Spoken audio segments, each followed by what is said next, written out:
Today we're going to do a number of projects, and I've got a few things I want to go over. What we're going to do today is I'm going to get the ties, which I've been talking about, so you can see how you do this. I'm going to get the ties put in underneath all of these joints that we did on the track from Friday and yesterday. That won't take too long, but I'll show you how we get those filed and we get them under there and everything's going to look good. Then we're going to test the engine over all three tracks to make sure we don't have any problems, that everything is nice and smooth. So we're going to be doing that. So that's part one, doing the ties. Part two is going to be the big tower. What we're going to be doing on it is I'm going to build the wall, the last wall. The three panels, the 1, 2, 3 that are here. I've got the three panels in the back. They're sitting over here. So we're going to glue those. That won't take too long. Oh, hello. Good to see you again. Present, ready for class. Well, today we're doing a whole bunch of stuff today. This is going to be another one of those kind of roundabout the area, fun little things that we're going to do. Like I was saying, we're going to get the ties finished up so I can start to ballast all this, because I got some news about what's getting ready to happen here very shortly. So I need to start getting it to where I can get all of this done so that we can start really doing some good running. I got to get the ties over here on those two sections that we did. And again, we're going to get the big pieces put here, and then we're going to do a piece of graffiti. I am going to do, let me get the car. I cannot find my picture that I was working off of for this. This is the base. I don't always put a base white coat down. In fact, I hardly ever do. I usually just do the paint. But if I remember right, it was because this one was done with a lot of lighter colors. So I wanted to make sure none of that green off the Stouffer showed through. So I think that's why I did this one. But I'm just going to use whatever colors. I do enough graffiti that I'm not sure exactly what this one said. I think there's a couple of initials here. But we'll play around with this and we'll make some graffiti out of this. I think it's smooth enough. If not, sometimes when I do a base coat, I get it a little thick, and sometimes what I have to do is sand it. But when we get over here and I get to the magnifying glass, I'll see if I need to. And if I need to, I'll just run the sand paper, the 600 grit sandpaper over this just to make sure it's smooth. So that when I start to work with the paints, everything will flow nicely and I won't get any ridges or anything like that that'll look kind of funky. So, but that's what we're going to do in the second half of everything. So look at this. Oh, good. Hello. Glad you joined us. All right. So, this is kind of, I'll get the camera and I'll show this a little bit better. This is pretty close to where this is going to be stationed. Stationed with a station. Station with a station. So this is actually going to be sitting maybe just a little further out right over the tracks, but this gives you an idea. I have it up on the paint to show the actual height. We are now at full height here as to what this is going to be. As you can see, lights aren't going to make it.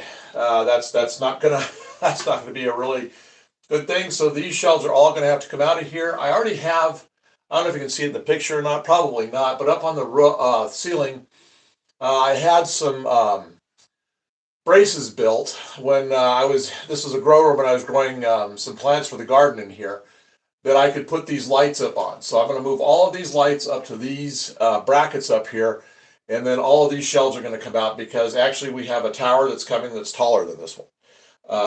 We'll start to be printing it this week. We're moving along pretty good with the files on the station.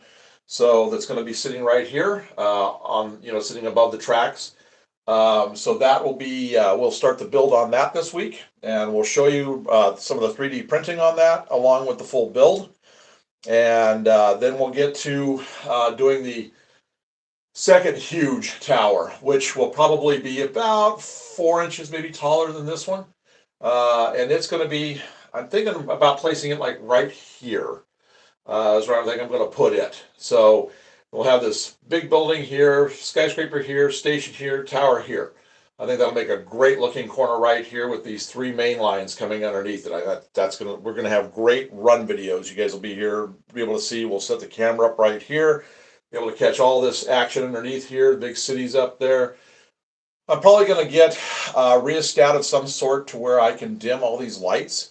to where I can set for like evening light, things like that, so that we can have evening light start to happen and have lights come on. So all that's coming very soon because I'm going to explain what happened that we did today.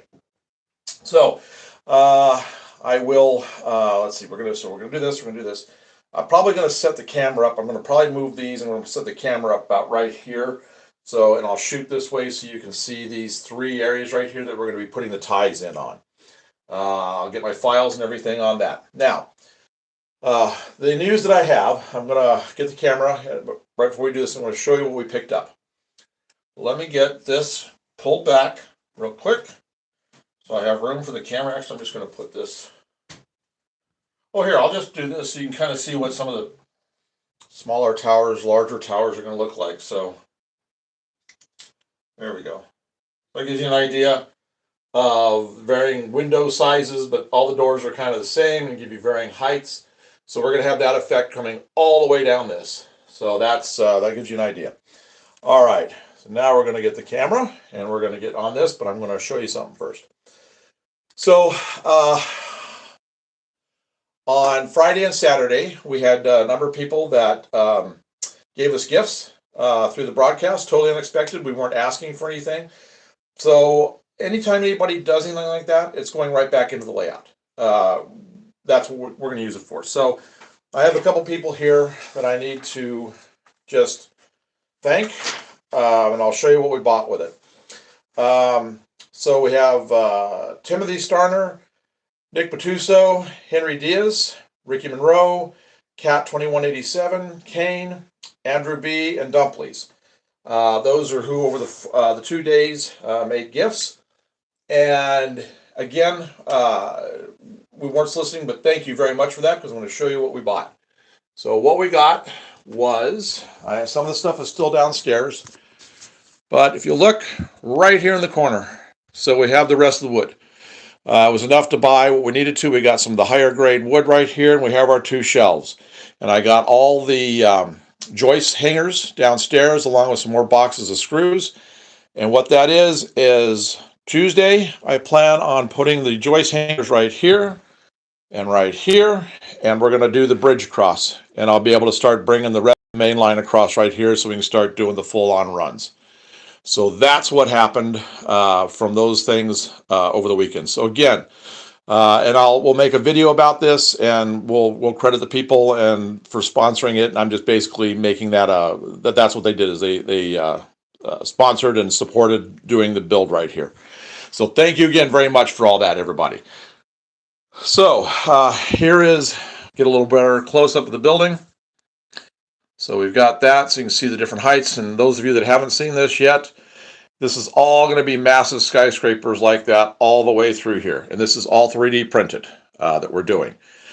All right, so I'm going to set the camera up so that you can see right here. We'll kind of just shoot through this real quick, these ties, and then we'll get down and get those finished up, get those panels right there, those 3 panels put together. But then we'll test the track after I get these done. We'll test each track, make sure everything's working really well, that I don't have any like humps right here that are going to uncouple anything. So let's get this set up and we'll get this done and we'll start doing some testing and then we'll get on to the building build and then on to the graffiti. Thank you. Yeah, we are real close now. It's to the point where we can get this loop finished. All right, let me take a look here. I'm going to look on the screen, make sure all those openings are showing up. Yes, here and down there. In fact, I can bring this forward just a little bit. Okay, so I talked about this a little bit the other day. So these are all the pieces that I cut out, that I cut off the ends so I could get the little rail joiners in place. I got a bunch of these, so I'll pick the best ones and we'll get them filed and we'll get everything underneath, make it look good. So let me get my 2 files that I need. Should have been a little more organized, had my files ready to go, but let's see here. All right, so here's my flat one. And here's my square one. So you have one that I make the channel with a little deeper after getting all those little nibs worked off. So, all right, we got all that.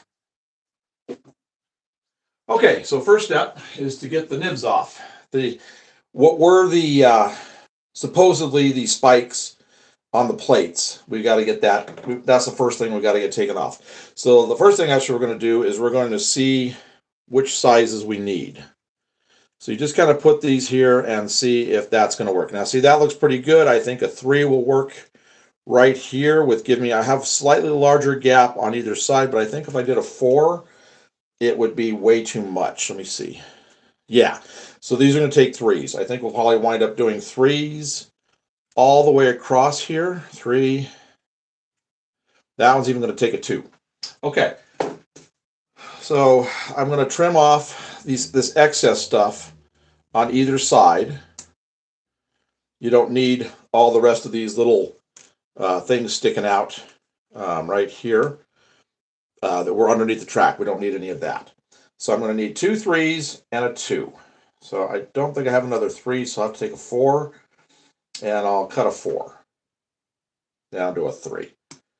Okay, so here's the 2 3s we're going to have, and we'll do a 2. We'll do this 2 right here.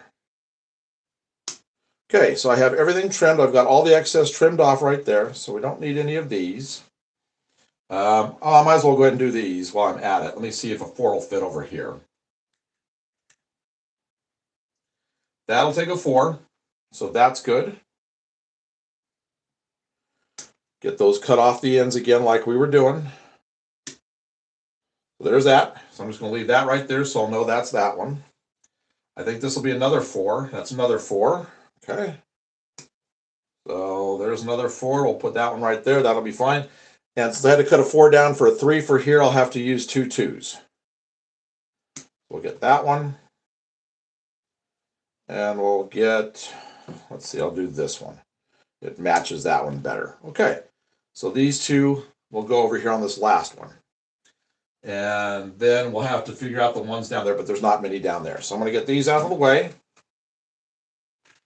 going to get my little needle nose. Well, not needle nose, but my little pliers. Grab those. Got those right here. All right, so we take the flat file first. And I've tried just cutting these off with the X-Acto blade. That doesn't work too well. I usually wind up breaking off the ends of the ties. So I just wind up going with this. And I'm going to repaint all of this anyway. We'll probably go ahead and repaint this today. So you can see how that's going to look and how it finishes everything up. Because as you can see, when you start to do this, you lose a lot of the paint on each side. So we'll go ahead and touch all of this up as soon as we get it done. And then we'll come back after a while and I'll show you how it dries up to where it matches to where you're not going to be able to tell. Logan asked, who are we tying onto the tracks today? Are we tying onto the tracks today? Good question. There's a lot of people very deserving of that, but I don't have any done in miniature form at this point yet, but maybe in the future. Maybe in the future.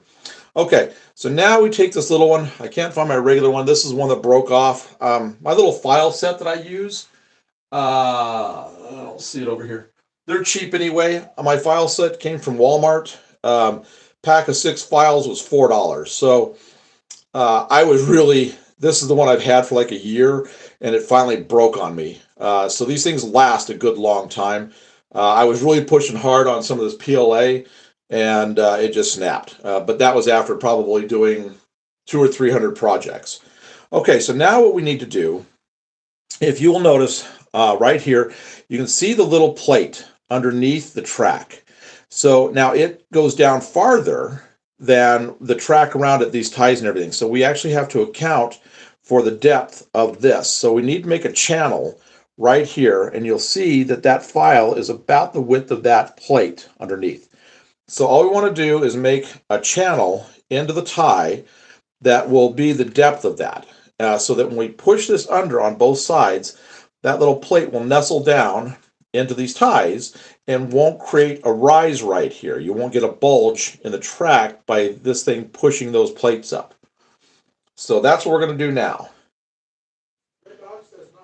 Ah, thank you. Glad you've joined us. All right, so you don't have to do much. I generally just pass it back and forth a couple of times.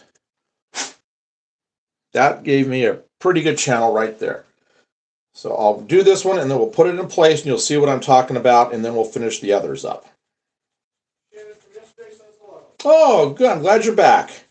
We're just wrapping the track up, then we're going to do some building on the skyscraper, and then we're going to do graffiti. I'm going to show you how to paint graffiti with acrylic paint and a regular old paintbrush. No airbrush, no spray paint, nothing. How you can do it and how to make the paint really flow and work. It can be, but I've gone over our budget on this a couple of times, but I'll let you know right now when I do the tour of the place, which I will do here in a little while before we get going between projects. For both the in scale and the HO down below, all the track, all the scenery, all the PLA for all the buildings, everything you see built here, $400. That's all I spent. I look for good deals. I wait for things to go on sale. I wait for the wood to go on sale. I find things like that. Anybody can do this, and you can build it for virtually nothing. Okay, I buy track. Love models. Yep, I do too. Okay, I don't think you're going to be able to see it, but if you're able to see on the end, we have a slight groove made in each tie now. So now we're going to take it. Yeah, no, $400 is that's all I've got in this whole thing. That includes the foam. That even includes the power pack. Even though I already had the power pack, I factored in a DC power pack for like $40 because you can buy a cheap MRC power pack for about that price. So that's everything that you see here. Okay. Oh, well, thank you. Glad you like it. All right, so now you can see we're starting to slide this under. Now, where it's wider, it's gonna push up a little bit, and then it's gonna settle down in place in those grooves I made. There we go. I didn't see it rise up at all. So you just get it in place. You don't have to do anything to it after this, because when we put our ballast in and we glue the ballast down, it's going to glue these things in place. So this is all you got to do. Now you can see that it finished that whole area up. So I'm just going to go ahead and do these real quick. Hello, glad you've joined us. We're just working on track.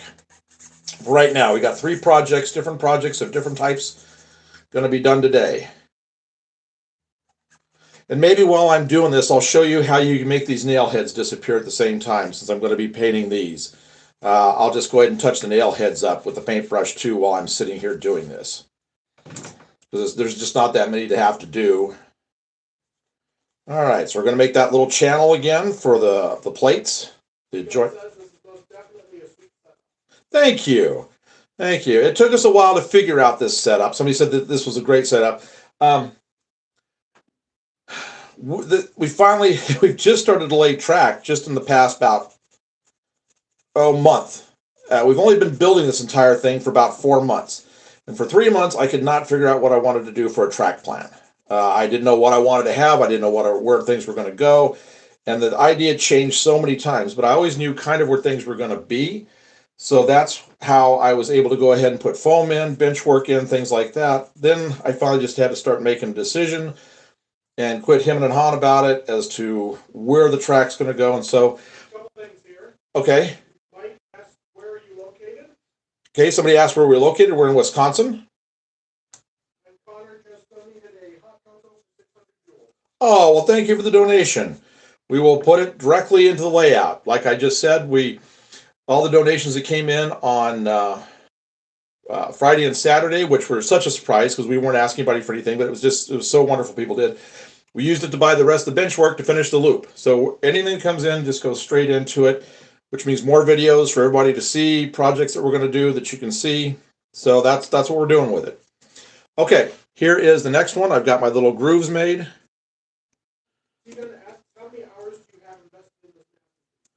Somebody asked how many hours we have invested in this. A lot. Just that's the short answer. 4 months of working on this, probably an average of about, because a lot of days I wouldn't be working on it, but we can say an average of, if I take days I didn't work and days I worked a lot of hours on it, we're probably working about 4 to 6 hours a day on it for 4 to 5 months. Probably almost virtually every day. So, for example, we down here, and I even had to tear it up. That's what we did yesterday. There was all the ballast I did down there because I had a track that turned out being bad. 3 hours of ballast work down there went in the trash yesterday, getting the track pulled back off so I could get it corrected. So, and I have estimated right now just in ballast work on these three main lines, I think I figured it out. It's going to be 20 hours of ballast work coming up for me in the next couple of weeks. I won't subject you guys to the pain of that watching it, unless you want to see me working on ballast. Hang on just a sec. So that just gives you an idea of how many hours there are in it. Okay, what you got? Also says, new subscriber, where in Wisconsin? I live in Milwaukee. Oh, okay. And Michael H's wife is also from Wisconsin. Oh, great. We are in south central Wisconsin. We're about from Milwaukee. Let me think here. We are about 45 miles from Milwaukee. We're kind of centrally located, 45 miles from Milwaukee, 45 miles from Chicago, and let's see, about 180 miles from Minneapolis. So we're just kind of in a nice triangle. We can always, if and as soon as we get things operational, which all this wood that we got is going to help achieve. We are going to start, anybody that's coming through, traveling through the area, and we can arrange it over, if it's works out time wise. We're going to leave this to where we can set up appointments and you can come watch stuff run on the way out. So stay with us. We will start to announce those kind of things when we get to that stage, and be happy to have you come by if you want to come run some trains with us. We've got a lot here. Okay. Baltimore Railfan asks, what's your favorite N-scale train? Somebody asked for my favorite N-scale train. I have a couple right now. I've got to get the rest of the passenger cars for it. That's going to be ways down the line because it's kind of expensive. Right now, this is towards the top of my list. I only have 3 engines at this point. This is one that was on my bucket list, and I was actually at a train show. I had an HO, had a couple of times an HO, but I sold them off. But I got this great deal on this with DCC and Tsunami Sound. I picked this up for $75 at a train show earlier in the year. So now I just got to get the Surfliner set of cars. They make a 4-pack car set, and that's what you're going to see coming underneath here, and that will be coming in for passenger work here in the station. So this, you'll see one of my other favorites. Actually, all 3 engines I have are all ones that are on my bucket list that I really wanted, and the family has given to me over the past couple of years for gifts. So you'll see one when we're testing, and the other one is the Montana Rail Link SD70 ACE. And there's a few others. I love the Illinois Terminal, the Heritage Unit, the Norfolk Southern Made. Love that green. So, but we don't have one of those yet. Okay, so what's next? We've got like 10 here. 10 questions. Okay, so let's fire them off. Steve asked if we're running any steam locomotives. Somebody asked if we're running any steam locomotives. Not yet, but we will be. One of the things that is on my bucket list is the big boy. I'm not sure if we're going to get that in HO or in scale yet, because if you're new to us, in scale here, shelf down below is HO. Okay. Somebody asked if we're running all DCC. Right now we have DC, just because I'm doing all the testing with that, and the engines we have, I don't have the DCCs in them, but they're all quick plug. So I will be converting over. I found a system. It was on sale at one of my favorite hobby shops. I'm probably going to go down and get it. It was the Chief by Digitrax, and it was half off. So I think I may go down and try to get that if I can get enough saved up on that for it. Okay. EQRC says hello from South Carolina. Been watching football. Oh, he was on it yesterday. Oh, well, welcome from South Carolina. Glad you joined us. Yeah, I kind of missed some football. You're right, he was watching football too. I had to watch the. I forgot. I was going to watch some of the bowl stuff yesterday, and I didn't get around to. Got so busy doing this, I forgot about it. I had to watch highlights last night. Okay. Gene asks if you're a cheesehead. Am I a cheesehead? No. I follow college, so I'm a Badger. I watch the Badgers. Not so much into pro as I am the college. I do like some pro, but I was lived in. I was born and raised in New Mexico, so lived in Omaha, and then here. Living in the Southwest like that, I wound up liking a lot of the teams out in the Southwest. So I know I'm going to get a lot of boos about this, but I like, as far as pro goes, I like the Rams and the Dallas Cowboys. I mean, I don't follow them, but if I was to follow pro, that's probably who I'd be watching. Okay. Okay. Arsky says took the Amtrak from Chicago to Milwaukee past Bay, and also rode the Surfliner past April. Oh, so you got to ride the Surfliner. Somebody said he rode the Surfliner, and he also rode Amtrak up here in the area. So Surfliner, I did a drawing. This is not fitting under here. I'm gonna have to do a little more filing. I did a drawing of the Capistrano station, and I watched virtual rail that's set at the Capistrano station. I love watching the Surfliner come through. That's one I'd like to do. I was looking at the prices. If I ever got out to California in the Southwest again, definitely going to do it. I mean, you could ride the Surfliner from San Diego all the way up, like halfway up the state for $120. So that's something maybe later if we get out to the West Coast again we'll do. Amtrak, we plan on. They're talking about trying to get a corridor opened up here from Chicago to a high-speed one from Chicago to Minneapolis. So we may ride that here fairly soon. Okay. Okay. Michael H says sweet colors. Thanks for the inspiration. Oh, great. On the layout. On the way out. Okay. Great. I hope it does inspire. That's why we do the videos. So if it you see something and you have any questions about how we did stuff, just be sure to post them or come back in the comments or send us a question about it, and we will be happy to answer any of the stuff you see here. If there's anything that you'd like to try yourself, if we don't have a video for it, I'll be happy to answer it. Okay.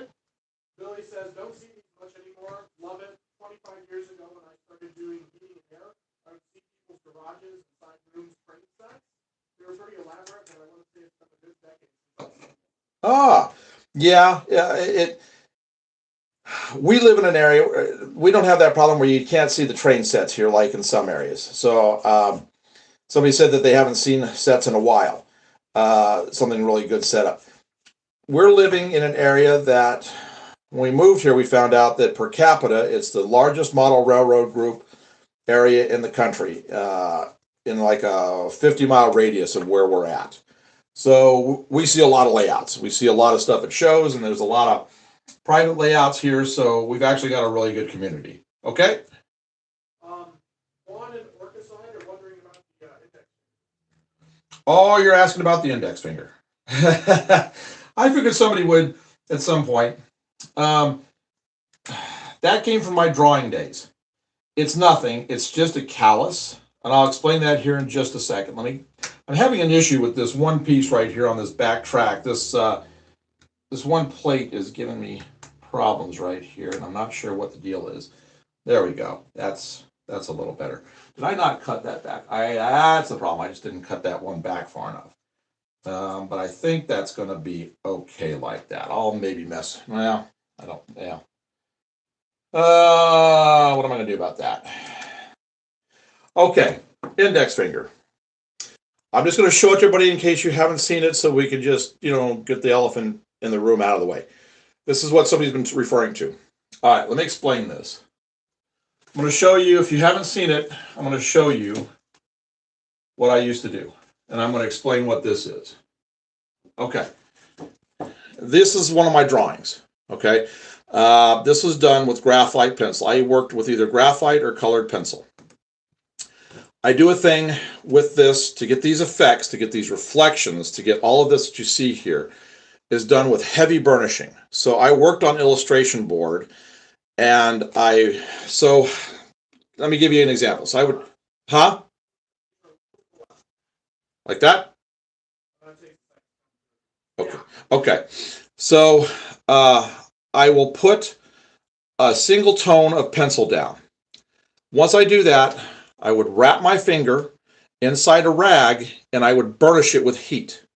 I would press so hard into the illustration board that I would melt the lead into the illustration board to get all of the smoothness so you don't see any of the pencil lines, any of the scribbles, any of that. Same thing with the colored pencil. Colored pencil is a lot harder because those pencils were made with a wax base. So the tip of my finger would be exposed to extreme heat and pressure and I would draw for anywhere from 10 to 12 hours a day, just constantly burnishing, constantly pushing lead into these things. So this wound up being a callus, is what this wound up being. I've had this my entire life, ever since I've been drawing for 40 years. It started within probably the first year of doing this. It was my hand adapting to what I was trying to do with this, with the heat and the drawing. So it can be a bit of an annoyance every now and then. There's nothing wrong with it. I have full feeling in it.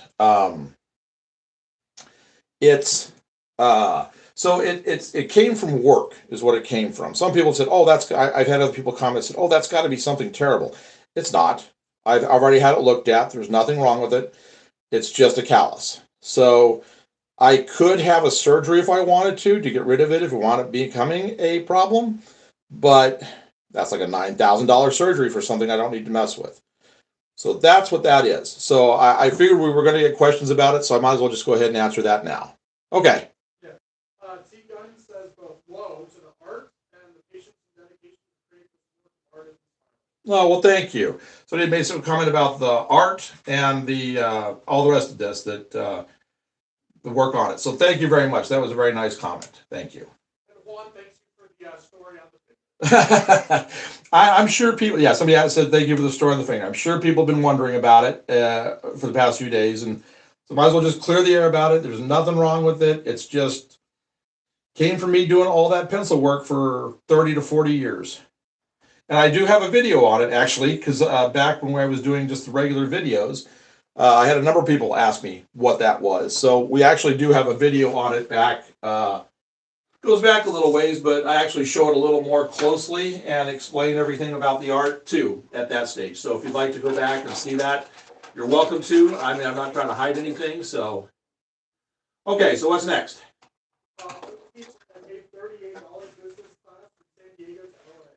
$38 business class from San Diego to LA. Wow, that's a great price.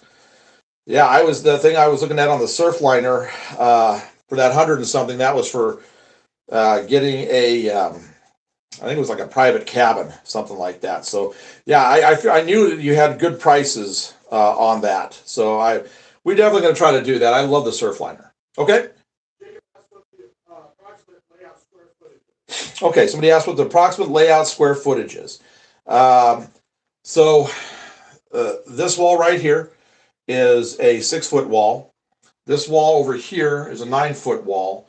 And the other wall over there, I'll show the whole layout here in a little bit. That wall over there was another 6-foot wall. And then the new wood that we got that I showed, but I'll show it again, that's going to be the jump track going across, is another 9-foot. So roughly 9 by like 7. So 63 square foot. 2 shelves, HO below, in scale above. Okay? Michael says those look like Goldsmith tools.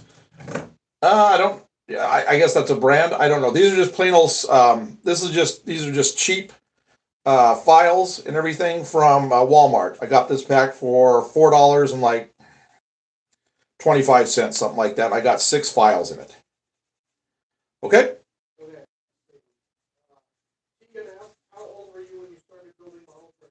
Somebody asked how old I was when I started building model trains. Well, my dad is the one that got me into it. He did it his whole life. It's been around forever, as far back as I can remember. So I helped him a number of times with his layouts, but then family and life came up, as most people know, and I had to take a break for it for quite a while. So in the 40 years I've been exposed to the model railroading, 20 of that has been for family that I didn't really do anything. Plus, I was also doing my artwork at that time. So really, seriously, Working on it. Well, really, this has been the biggest amount right here, 6 months, with the exception of those periods of helping my dad out. So I guess maybe a couple of years worth of actual modeling time, but it's been in my life my entire life. So okay. Ersky says for that $38 ticket, he got a special. Oh, okay. So you got a special on that $38 Surfliner ticket. Yeah, there are specials to be had. So they seem to always put stuff on sale. Okay, well, I think this one's good. I found out what the problem was back here on this one, and I got that corrected. So I'm going to get this one put underneath the track here. And then we just have the two singles right here that we have to do. Deacon says you are a true artist. Oh, well, thank you. Somebody said I was a true artist. That's how I started out with all of my actual business, and I just tried to translate it into doing this. And I've been trying to take what I learned with all the art that I've had, all the lessons, everything over the years, and make it work with this. But thank you very much. I'm trying to make something. I'm trying to make my art from my drawings translated out here onto the layout. Okay. That's it for now. All right. Okay, so we just about have this whole area done, and then we'll do some testing. I just have to get these two sets and put those under there. We're getting close.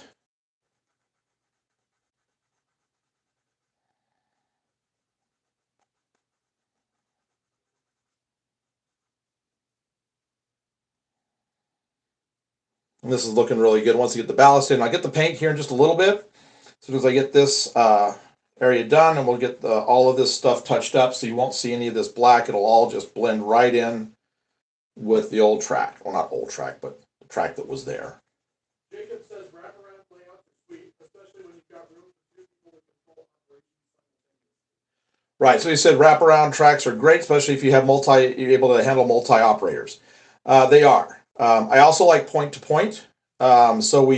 This layout is going to have multiple types of running ability.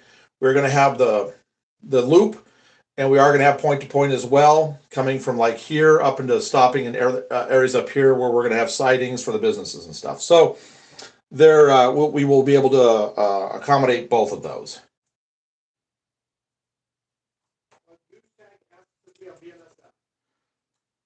Somebody asked, we have BNSF. Yes, we do. Well, we will have. I have BNSF in HO, but for N-scale, not yet, but I will shortly. I found an engine on sale that I'm looking at. I think it's an SD70 ACE. Really good price on it. Brand new in the box. So if I can, I'm going to swing that, but it's going to be well after the holidays. So I'm hoping it's going to sit there for the entire time until that point. So, but yes, we will have BNSF in here. We're going to run a lot more unusual things, like a lot of the heritage units from all the roads. There's so many paint jobs that they have revitalized that I just really love the new engines on. So like that Delaware and Hudson and the Illinois Terminal that Norfolk Southern have, I just love those engines. So they make those. I'm pretty sure they make those in N-scale. If they don't, I'll get them in HO, because I know somebody has them in one of the two scales, and we'll either run it on the HO or the N. So yes, we will have some BNSF along with some older traditional Santa Fe. I'll show you something here in just a sec. I don't know. I showed this earlier in the week, but in one of the live streams. But I'll show you some of the custom stuff I do. Okay. All that blown off of there. Here's the last of these ties right here.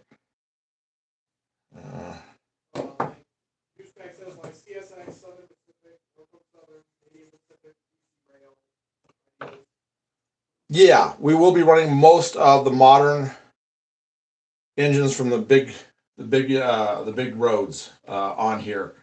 We'll be collecting stuff over the years, and you'll see most of it.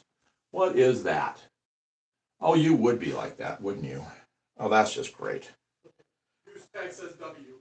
Says hi. Hi. Glad you you've joined us. I've got a problem right here. I knew when I cut this back, I was going to have some issues. I thought I'd gotten all the plastic from underneath to where I could, but I didn't. So I've got an issue. I'm going to see if I can cut that out of there because that's going to make a problem for the ties. So let's see if I can stab myself with the X-Acto blade.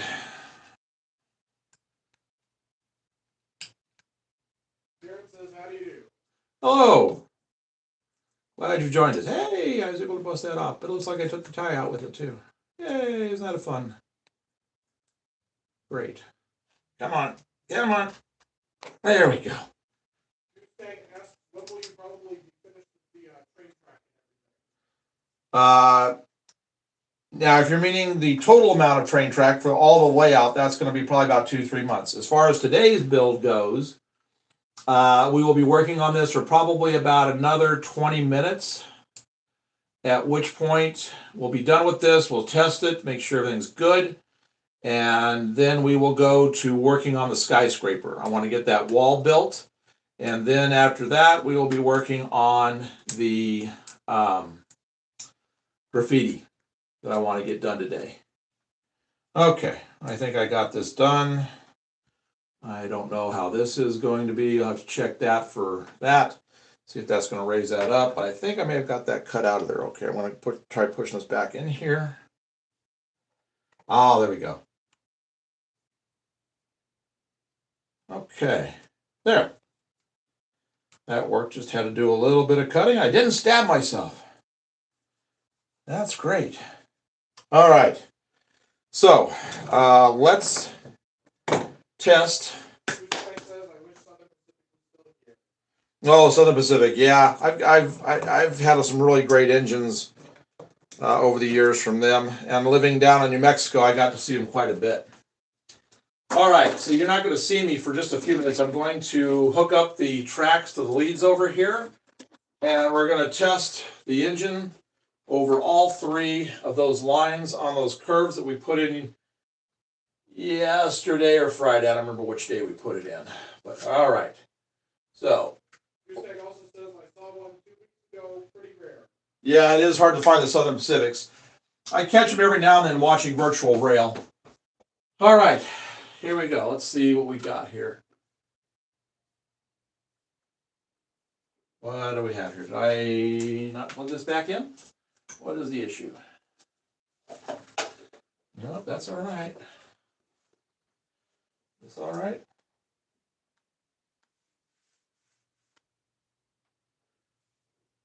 Karski asks, have you seen the new Broadway Limited SB70 ACE NCL Norfolk Southern Atlanta and Birmingham AC? No, I haven't seen that one. The new Norfolk Southern Atlanta Birmingham? No, I have not seen that one. Okay, why are you dead? Says hello. Hello. Glad you joined. Oh, I just didn't have the clip on right. It was down on the tie. Well, I just even do that right. All right, get back up on here. There we go. All right, there we are. Just had to get the power leads onto the track instead of the ties. That's novel, isn't it? Oh, it's their OCS car. Oh, okay. Cool. All right, here we come. I'm gonna look here and see if I have any. No, it didn't jump up at all. And it didn't jump up at all. Perfect. Perfect. That's the other one I was telling you guys about. Somebody had asked what my favorite engines were. This one kind of leads the way. I just love the paint job on this. All right, I'm gonna check it going backwards, make sure we don't have any derailments. No issues. No, nice. Okay, so that track is good. So now we're gonna put it on the other track, change the leads, and I won't put it on the ties this time. I'll actually put it on the rail. Amazing how that works. Metal to metal versus metal to plastic. For operation's sake. Okay. Change the leads over.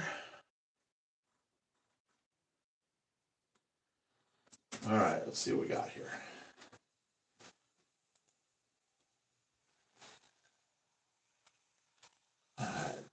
sound like it did a little bit of a jump there. Perfect there.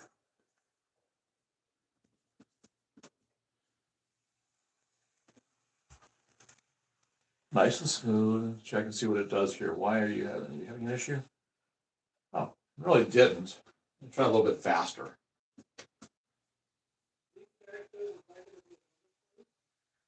Hang on just a sec. Okay, what was the question?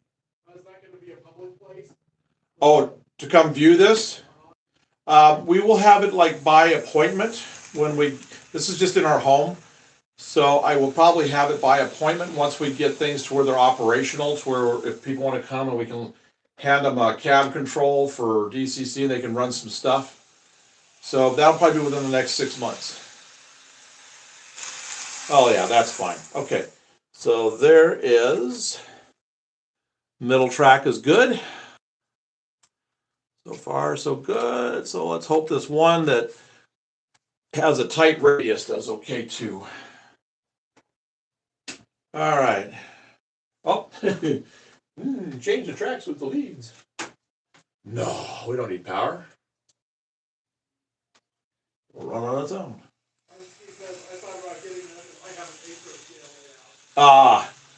Yeah. I could decide what scale to go with. Somebody says he was thinking about this, but he has HO. Alabama On Alabama, Birmingham. Yeah. All right, let's see here. Now I want to check and see how this does. No raising. Nope, it didn't raise up. I didn't see the top of the engine go up at all. Nope, we don't have a bump in it at all with those ties underneath. Let me go a little quicker. Hello, glad you joined us. Yes, I will. Soon before I start doing the painting, I'm just finishing the last track test right here, and then I will get the camera and I'll catch everybody up, and then we'll do some painting over here on the tracks.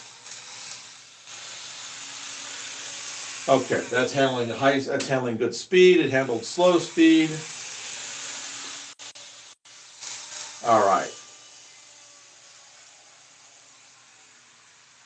Tuck this all the way back around the corner. Okay, so let's do a quick tour so you can see what's going on.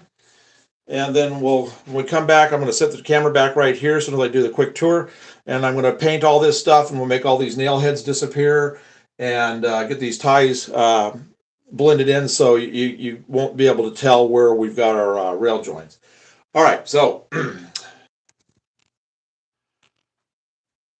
here is part of the city. This is going to be the main part of the city right here. This is going to be a double elevated track. I've just got the single track right now. I'll be making the second track, moving this one down a little bit and putting the second track right here. That'll be the double main line elevated. Yes, this is in scale. We're going to have a bunch of background buildings, huge towers right here. We're going to have a lot of low buildings, but then we're going to have a lot of this stuff. This is our first huge skyscraper that we've built. A little later today, as we're in this feed, we're going to be building the back wall for that. There'll be 15 towers of some sort. This is actually going to be moving forward. We are going to be taking and building a custom I-beam support system for right here, along with a brick support area for this. This is going to sit right here over the tracks. Right in the process of printing a huge station that's going to go right here over the tracks, with stairs that are going to go down to the loading platform for the passenger trains. They're going to be right here. So, but this has got some really great details up there. You can see we're going to have this lit with different colors in the windows up on top for a nice glow, then a good kind of a light gray on the building.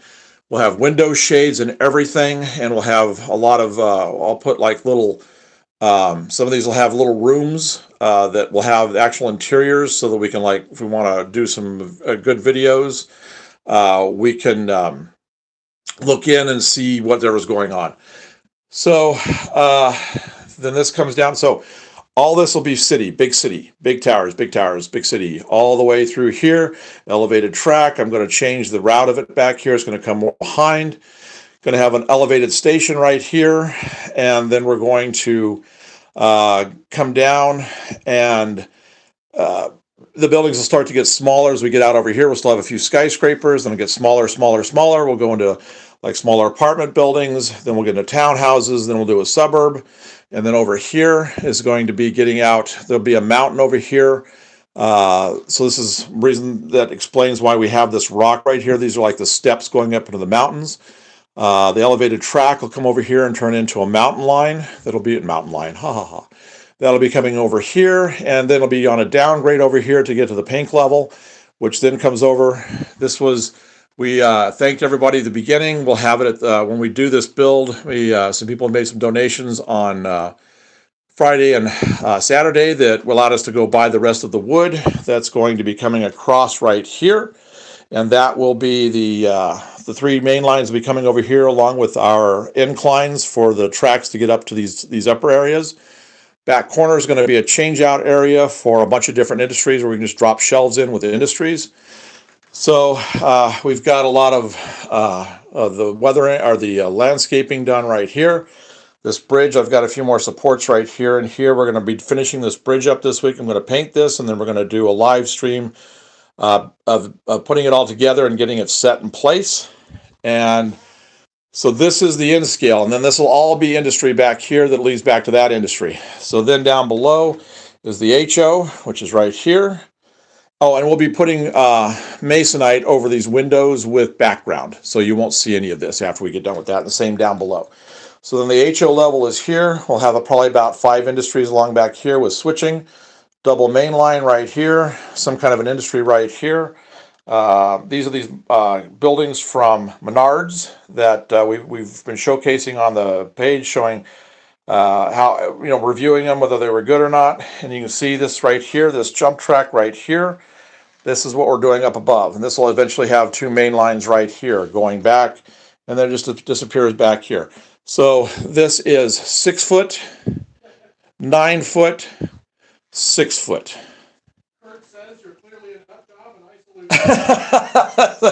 Yeah, you have to be a little nutty to do something right when you get to this kind of a stage.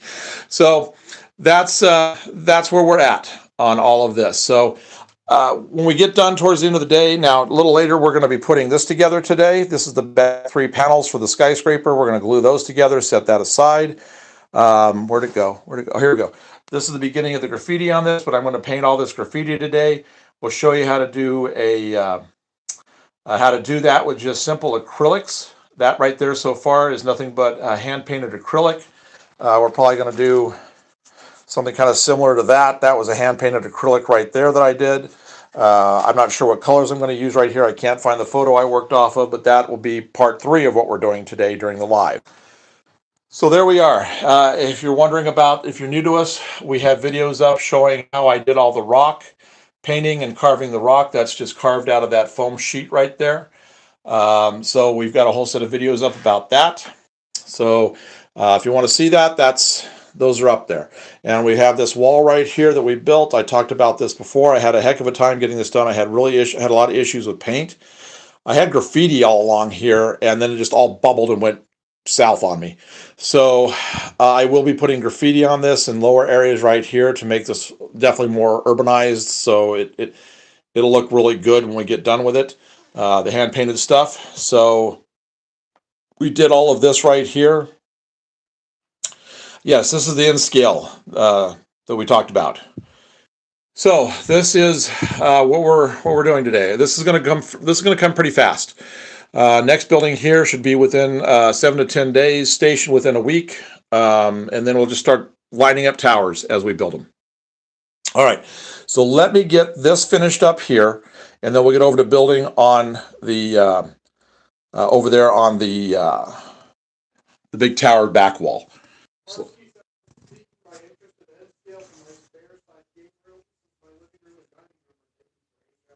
oh, well, this doesn't take much. Somebody says this is piquing his interest for doing an end scale in another room.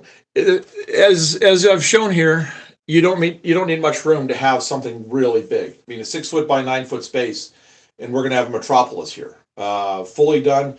We're going to get a resin printer this summer, and we're going to be churning out little figures by the thousands. I figure I'm going to need between 25 and 30,000 figures. If I was to buy those that you buy in the sets, that set me back $1 a figure. There's no way I'm spending $25,000 to $30,000 on just figures when I can do them for a half a cent a piece or less in a resin printer. So just doing the figures alone will pay for the resin printer and then some. So we'll actually probably show that this summer because I'll do it out on the back porch because the fumes are so bad. We'll just set it up back there and we'll just start printing out people. So we'll probably do some live feeds on that. Oh, here, little Tesla truck, little Cybertruck. Woo! We did this print. You guys may have seen the print or not. We did it earlier in the week. We did a live feed doing a bunch of cars. I'm going to have between 400 and 500 cars for this whole thing, automobiles. So we're just going to be just churning out tons and tons of vehicles. My landlord's a modeler and is a trade expert. He also sells scale models. Has a ton of new stock and ships all over the U.S. I'll let him know about your channel. Oh, okay. All of his benchwork and models are upstairs. It's a cool hobby. I'll have to try on. So a fellow just said, if you didn't hear what my son was saying, he said his landlord is into model trains and he buys and sells and has a big thing. Well, that'd be great. Yeah, just let him know about this, and if he wants to take a look, he's welcome to join us. Okay, so this is my no ladybugs today. Wow. Usually I have ladybugs in here that have been sitting around because I've even got some paint that's still kind of fresh from the other day when I was painting track yesterday. The ladybugs come in and eat my paint. Why? I didn't know for the longest time, but then somebody online says that something in acrylic paint mimics pheromones for ladybugs, and they get attracted to it. So that's what that's all about. All right, so let me get a little bit of this. I use my brown that I use for my ties is Americana. This is like 70 cents for a bottle. I've had this bottle for a long time. Honey brown. So this is gives me a great kind of a medium tone. I go with, I think I talked about this before, but it's been a while. I start with black ties because if you, I don't know how well it's going to pick it up, but I do a light coat over the ties with the brown so you can let some of that black come through, and it gives you this beautiful varied texture, varied tones of the brown, where it creates shadows and it creates all this neat stuff that's going on. So a section takes me about 10 minutes to paint. That's inside, outside, and the ends. And to me, that's worth every minute of it because I don't know if you noticed, but down inside that gray here, I'll just go show it to you again. You can see how nice that brown looks inside the ballast. So that's a really good color that I have found works really well. I know it's not as dark as some people like to have, but for me, that's perfect with the kind of ballast I'm using. Okay, so let's get some brown here. First piece says, shocked on the amount of figures. Yeah, well, if you look at the size of the buildings we have, I'd have to have a ton in the, have to have it. Somebody said it's shocked about the amount of figures.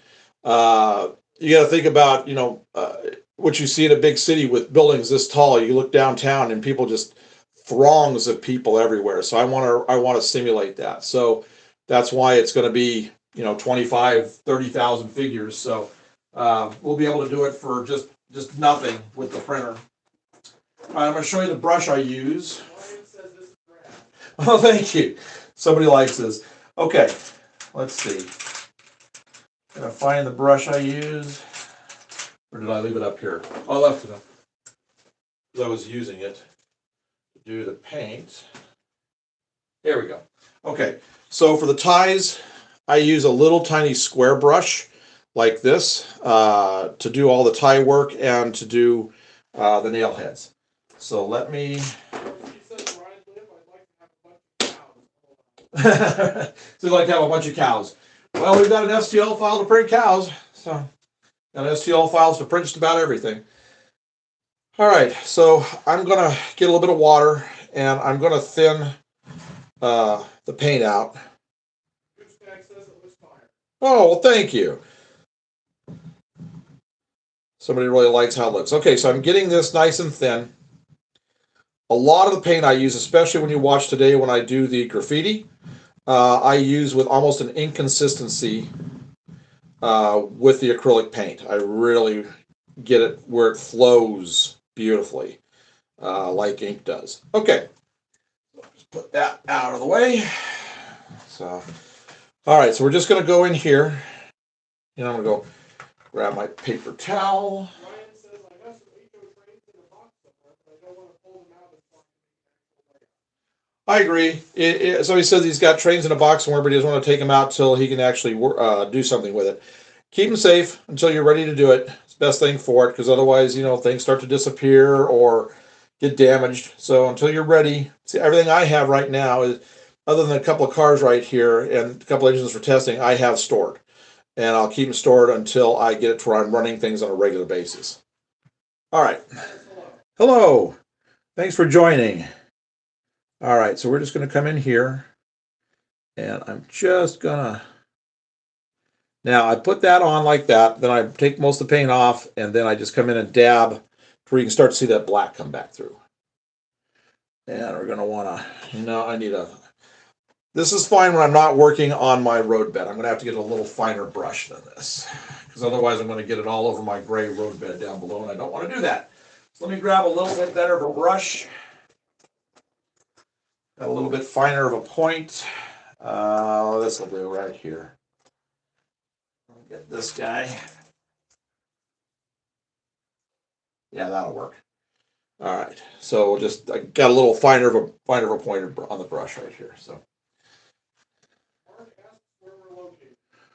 somebody asked where we were located. We are in Wisconsin, south central Wisconsin. All right, now we're going to just thin this out a little bit, get that black to come back through, get it right up to the rail. There, and I just hit the top of the rail, so I'll give that a second, then I'll wipe it off. Eli says, that's really cool. Your son helped you. I lost my boy in 2019. He was like 30 years old. Oh, I'm very sorry to hear that. The gentleman just said that he heard my son in here talking with me, and that he lost his son in 2019. Very sorry to hear that.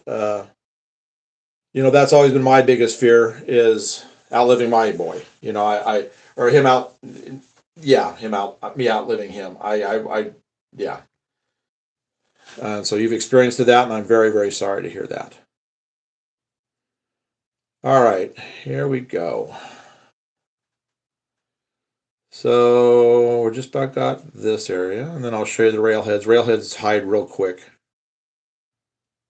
There we are. Okay.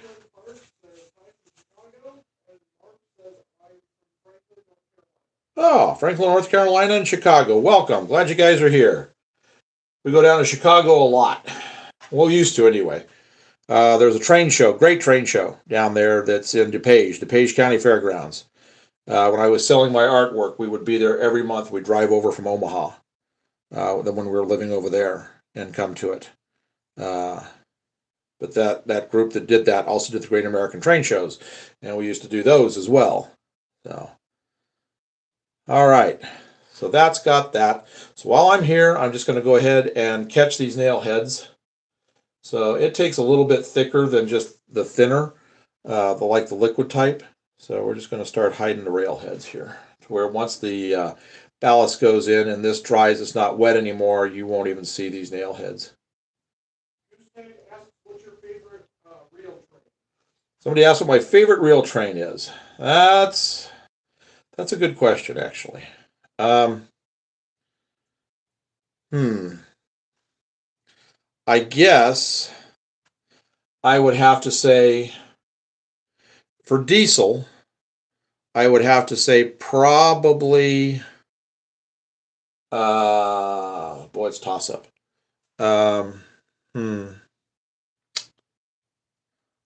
Probably there's a couple of the Norfolk Southern Heritage units that I'm really in love with, and I've mentioned them here already, and that's like the Delaware and Hudson and the Illinois Terminal. Oh, but I really, really like their new, what's that executive, Gabe? That one that we just saw, they just came out with for that new fleet. Yeah, that's the one that Arsky was talking about, the Broadway Limited. Oh, that's the one. Okay, yeah, gosh, I love that one. It reminds me, I love the fade on that one, that Norfolk Southern. Reminds me a lot of kind of the new CPKC paint jobs. Those are fantastic too. Love those. I'm just back here putting the nail heads down, getting them painted, and I'll come back around to where you can see what I'm doing. I just had to get those that were back in that back area back there. Oh, you're welcome. You're welcome. And again, I'm sorry that happened. Steam. Okay, that's diesel. Of course, just about any F59 PHI. I love almost every paint job that they ever came out with on those things. I love the New Mexico Rail Runner. Love the Sounder. That one I just showed you guys that I have the model for down here in scale, that Surfliner Anniversary, that's got to be probably one of my favorites. As far as steam goes, I'm really partial to streamliners. I just love streamliners. Like the Blue Goose, love the Blue Goose. New York Central, 20th Century Limited, fantastic. The Chesapeake and Ohio Yellow Belly, ooh, that's a good looking engine. So then I go from that to really liking the huge articulateds. So it's a hard call between streamliners and articulated as to what's my favorite on steam engines. So I probably have two or three. I probably couldn't pick a favorite on that. Eli says, you got my like and subscribe. Have a great day. Oh, thank you, Eli. Glad you've joined us. We'll be doing a live feed pretty much every day, if not multiples. So just check back. You'll get notices, all that kind of stuff, and then we also have runs that we do. So if you've left us, then if you're heading off to go, so have a great rest of the day. MH says you said you were going to do graffiti. Who or what are you going to put on the wall? We're doing a graffiti on a car, actually. And we will be doing that here in about maybe 20, 30 minutes. We'll be starting to do that. I want to get this finished right here. And then I have the one wall panel for the Skyscraper to build. The 3 panels, I need to get it drying so it's done and out of the way. And then I'll be starting the car. And I'll be setting the tripod up with the camera over on the work table. And we'll just be doing, showing you how to do graffiti with acrylic paint like this and a paintbrush. That's all I ever do. I'll show you an example here in just a sec. Let me get my paintbrush clean. I'm going to be having to use probably this actual brush. It's a real fine brush. I'll put this actually over there. Okay, so.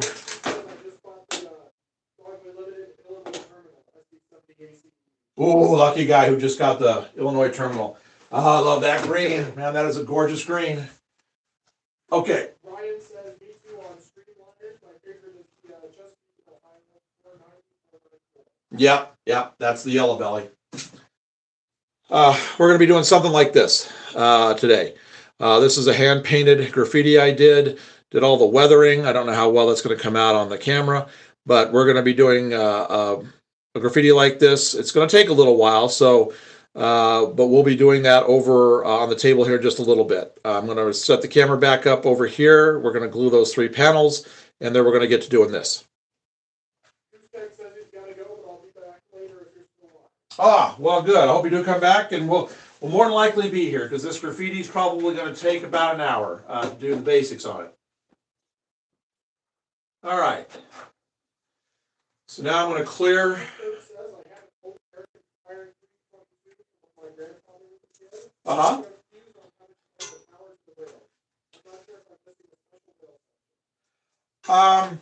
Somebody's asking, saying that he's not an old American Flyer set, and I know some about the old sets and things. Not a lot. They did make a special track that you plug the wire into, but if you don't have that, let me show you here what you can do.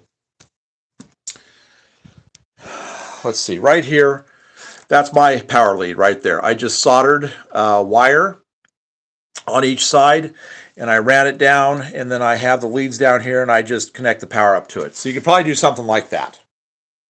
If you don't have a soldering, like that, if you've got a switch or someplace you can, I have these leads down here like this, and I just attach those onto some extra track that sticks out on the end.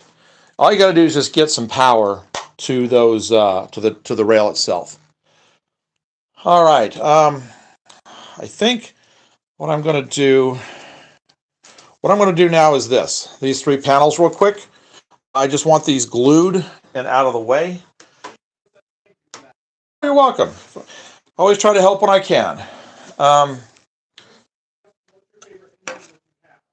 Favorite engine that I have. Okay. That is going to be, probably still, I'm probably still leaning towards my Surfliner 10th anniversary F59. I just have to get the passenger train for it. So you'll see that on the layout up here, running probably quite frequently once we get everything done. And that's not too far off because, like I said, with those donations, we got all the rest of the wood we need to do the jump track here. So, all right, this is the car that we're going to be working on today. You know what? I'm going to go ahead and start with this because this is going to have to sit on the table for a while to let it dry. So I'd rather just move straight into this. I'll just deal with gluing these 3 panels together a little later. So let me set this right here for a sec. Get this cleared out of the way. I got to put some paper towels down. I'm just going to wing the paint job on it. I can't find the picture I was working off of. It's on my tablet somewhere, but I literally have thousands of pictures of graffiti on my tablet. So I'm not sure where that is. You know what? I think I'm going to use my right hand. I think I'm going to put this over here so that my hand doesn't get in the way of working on this. Let me see how that looks. Yeah, that's pretty good. Maybe if I put it like right here. It'll be a little upside down, but you'll be able to get the gist of it, of how this works. That's pretty good. I can see everything right there. All right, let me get a little bit of water here. Let me see. I've got enough water for the colors I need for doing the paint.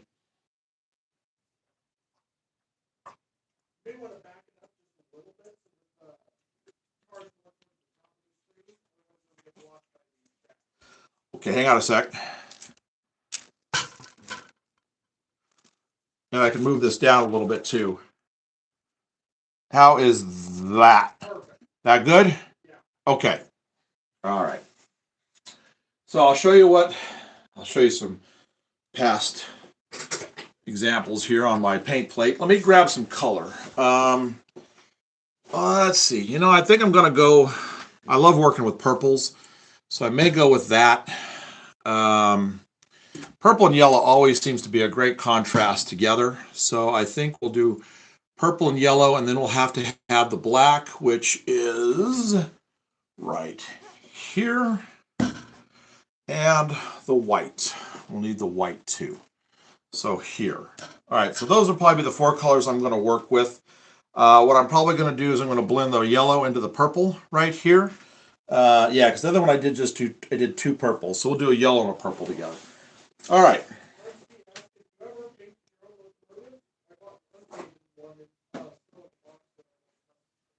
Yes, somebody asked if I do my own engine painting. Here, I'll show you one.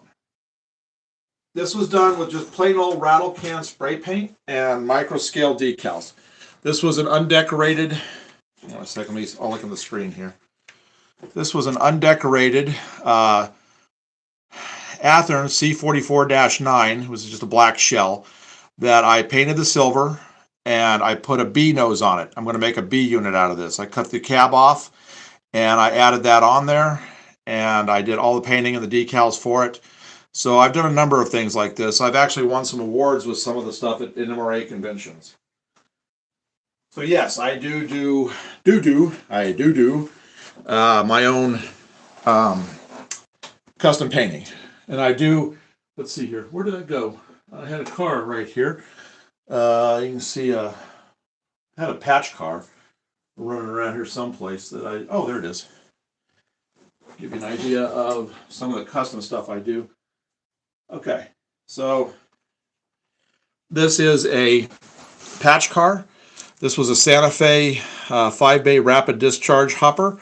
So I patch this out, and then I come in and I put my own reporting marks in, and then I weather everything. I've got some really good ones of this around here. I think they're all in boxes at this point, but I've got a really nice train of that going. So even just taking their original paint color and adapting it for what I want. I love patch cars. I love doing lease cars, patch cars, that kind of stuff. Yeah, it's about to get graffiti. This was about to get graffiti, and probably going to get graffiti on that other one too. This is the link there. Yeah, this is the beginning of it. Now that I'm here, I can see if this is going to give me any issues if I need to sand it at all. Let me get my magnifier real quick, and then I won't leave this on for long. I just need to see if it's smooth, if it dried smooth on me. Smooth enough. We're good enough. I might have a little build up here and there, but we're pretty good. Okay, so I'm going to use this plate for my paint.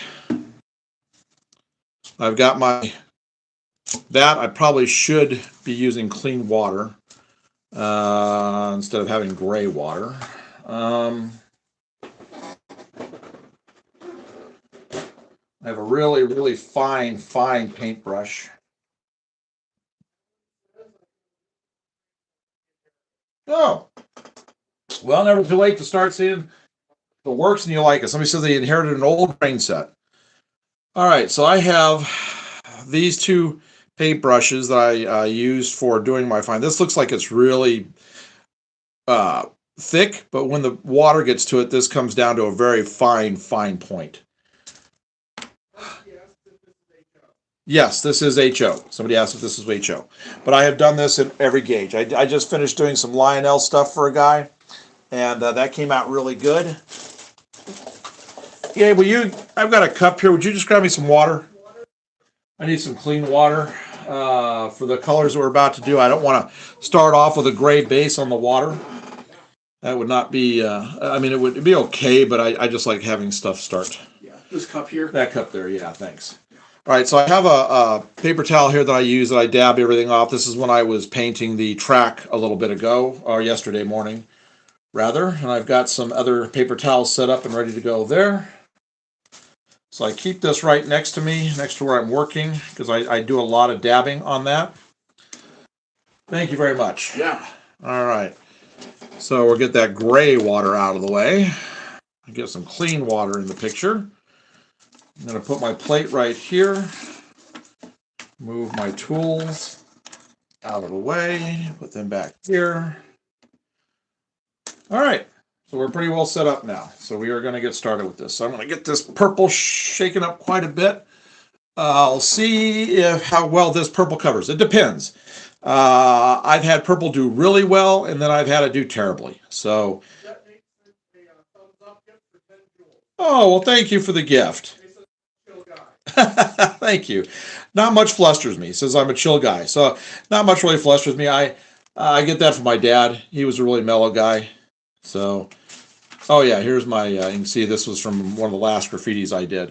You can see here I was mixing paints here to do things I had to do, making lighter colors here for highlights, things like that. So, but I'm going to start a fresh plate for this. Okay, so what we do, and I'll show you on the plate here in a sec.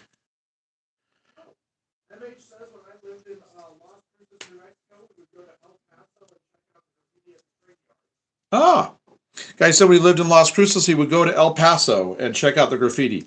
So you're in my old stomping grounds. So I'm from Albuquerque originally. So I know the area as well. All right.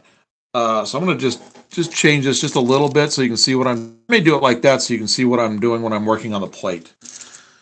All right. So first thing we're going to do, we're going to get this to an ink consistency, real thin.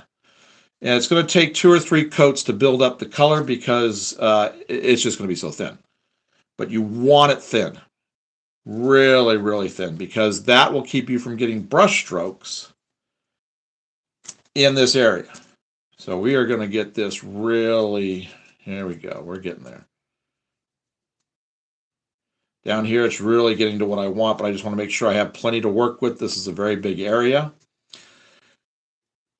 So we are going to, next thing we're going to do is we're going to paint the entire thing this base color.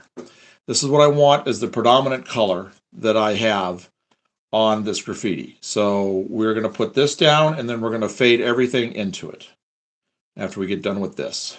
All right. This is just an old Athearn Stofers that I've been practicing on, doing different things. I started this one about 8 months ago and then just set it aside. This is one of the first fades I did. I was not very happy with it. The ones since then have gone really well. I practiced some more on other stuff, but I had this one set up and I was going to do that, and then I just started working on other things. Okay, so I'm going to get all that extra water off. And we're going to get started here. And what we're going to do is we're going to get this to a point. And you're going to just start, let me see, when I turn this, can you see it? Yeah, you can still see it, okay, because I've got to turn it so I can see it. You get a dab of it going. Now, the one thing about having this white base coat, if I don't go all the way to the edge, there's an outline for you.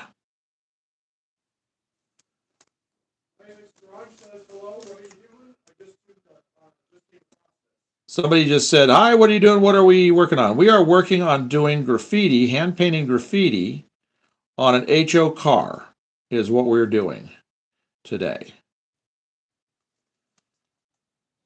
I forgot I had done this with the idea of using this white as my outline.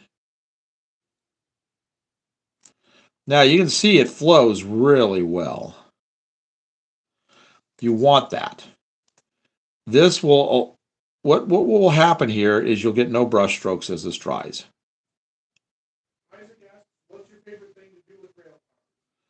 Somebody asked, what's my favorite thing to do with rail cars? You're looking at it. I love weathering and I love doing graffiti. And see, I'm just going to come down. I'm going to try to get a thin white line. And if it gets too close to the other edge, I can always come back with the white with my nice highlight liner brush and get the white put back in.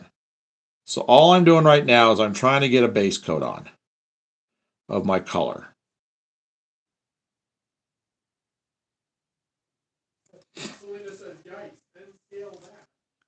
I have done in scale with this, and yes, it is.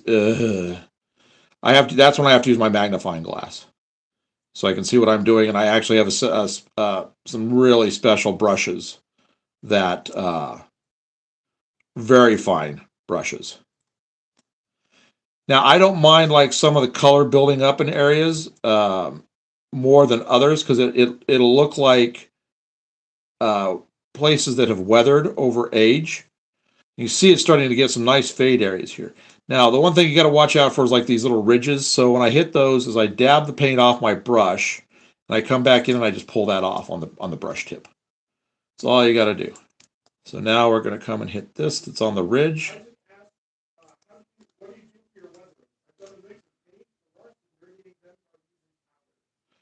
All of my weathering is done just like this. I use a brush, regular old paintbrush. I never use airbrush. I don't have enough control with airbrush to do it. And I have a lot of control with this because of my art background. So I do everything by hand. I just keep everything wet like this. I'll show you something here in just a sec. I'll pull that other car back around here. I just need to, while I've got this kind of wet and going, I just need to start building up a little bit of the paint. If you see it getting a little thin in spots where it's wet like this, you dab it. Just dab it on there. And same like up here.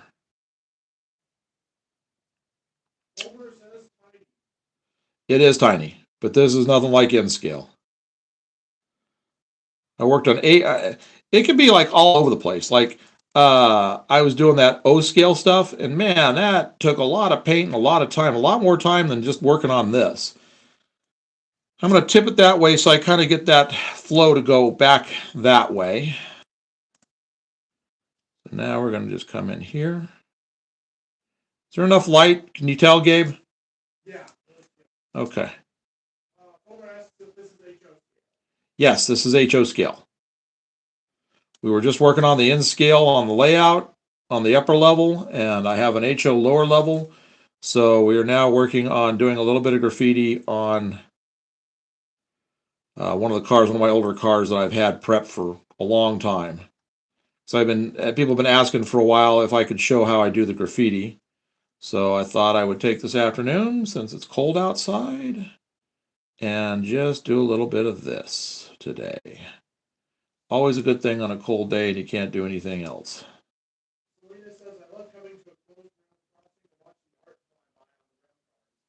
So he said they like getting to a crossing and watch the art fly by on the rail cars. I do too.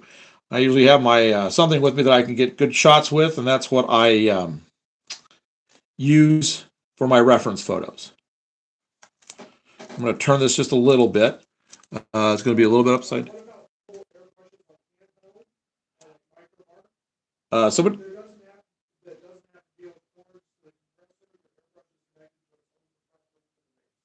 Somebody asked about airbrushes that don't have like all the cords and everything with them, if that would work. It probably would, but again, it comes down to, I don't know. I mean, I suppose I probably, if I practice well enough with it, I could probably get this kind of a masking look and everything with it, and all these variances in colors. But there's just something about doing it by hand that I really like. It's kind of like, you think about the guy. I mean, I know they're using aerosol cans and stuff and spraying and doing all that they do, but to me, it just seems like it's more of a connection to the original artist doing it this way because of the control you have with doing it like this. As you can see right here, I'm able to start getting some nice light highlights fading into dark highlights already. And it's not taking me hardly any effort to do it. And I'm not even working with my magnifier at this point. So, and usually when I'm working with my magnifier, I go much quicker. I'm going to do this right here. We're going to make this a different color. This is the smoke and stuff in the background. I'm going to make this a different color, and probably a different color. But I think right here, I'm going to make this a continuation of whatever this is. Like I said, I don't know what happened to my photo. This was started 8 months ago, and I have no idea where it went. So now what it's a matter of is, oh, is he on his tractor today? Fella in Florida, he's in his tractor on the weekends, usually, it sounds like, working on the land. Oh, well, thank you for the donation. Greatly appreciate it. We'll put it right back into the layout and more videos. Okay, now we're starting to get there. I'm starting to get some really good color variations here. I'm liking this fade that's starting right in here. We've got a little bit of a good fade going on right here. This is all working out pretty good. I'm going to take a little bit of this out right here. It was just getting a little too intense. So all you do with that, again, like I said, is you just take your brush, dab it, and you can just pull any heavy areas out. That's another reason why I like doing this with brush versus any other way of doing it. Now, you're starting to see a line right here. We're just in the first coats of this. This is going to be, this whole thing will be this color right here once we get the second or third coat on. Right now, we're just getting a base in on this. And then we'll take the yellow, and I'll fade some yellow down here into the purple, and probably a little bit right here, and maybe a few spots right there. And then we'll find a good accenting color to go into the smoke right here. And then all of these areas right here are going to be done in black for a highlight, and we'll be doing a black outline around the white line. So that's what we're going to do with that. So let me.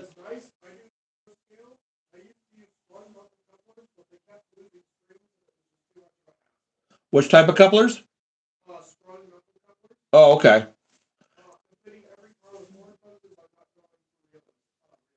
Okay. Well, horn hooks are definitely, somebody says he's using horn hooks now because he kept losing all the springs in the couplers. And that is a definite issue. And if you don't care about the looks on it, horn hooks are definitely better functioning. All right, we're going to just start. He says it's 82 degrees there today. 82 in Florida today. Our wind chill here. Oh, boy. I don't even know what our wind chill's at. I know we're down probably in the single digits here. Yeah, what the real feel is. 33. 33 real fill? 30. 33. Well, we were out early this morning, so, and I've still got the chill in my bones from being out at 8 a.m., 9 a.m., whenever it was we were out there. Okay, you can see we're starting to get some good color coming in now. And we're still getting some nice light areas coming in, which is really great. That's what I want. Because if you've ever looked at the graffiti on a car closely, you can see fade areas in their paint where sun or dirt or whatever has gotten to the paint and it's got it down. So you don't want it to be all solid one color. You definitely want to have a variance to it. So I'm starting to... Oh, thank you. Somebody likes the artwork. You can't go wrong with this. I mean, seriously, who's going to know what this is supposed to be? I mean, unless you're copying a tagger specifically, which I have done. I wish I had the car still, but I sold the one car. I actually did a car that I copied the exact tag on the car. I changed the road number to match the road number, matched the car exactly to the paint job that came from it. It was a BNSF car. I got the right model number. It was a 3-bay hopper. Got the right 3-bay hopper. Got the right type of wagon wheel on it. Put the graffiti exactly the way it was. It was a pretty complex graffiti. And then changed the car number just by sanding off the old number and putting a new number on it, and was able to do an exact prototype replica. And the guy that got it was just tickled to death with it, thought it was just perfect. So you can do those kind of things. Homer says, yeah, I kind of like Hornbooks better. Very neat. Yeah, Hornooks definitely great reliability. It's just, not prototypical, but definitely good reliability. All right, we're starting to get that white line around the edge looking pretty good. We're starting to get some good color in here. It's starting to build up. I'm starting to get some areas right here that are showing light highlights. And it's just, you just got to keep it, I'm going to add some more water in here just to keep things flowing well.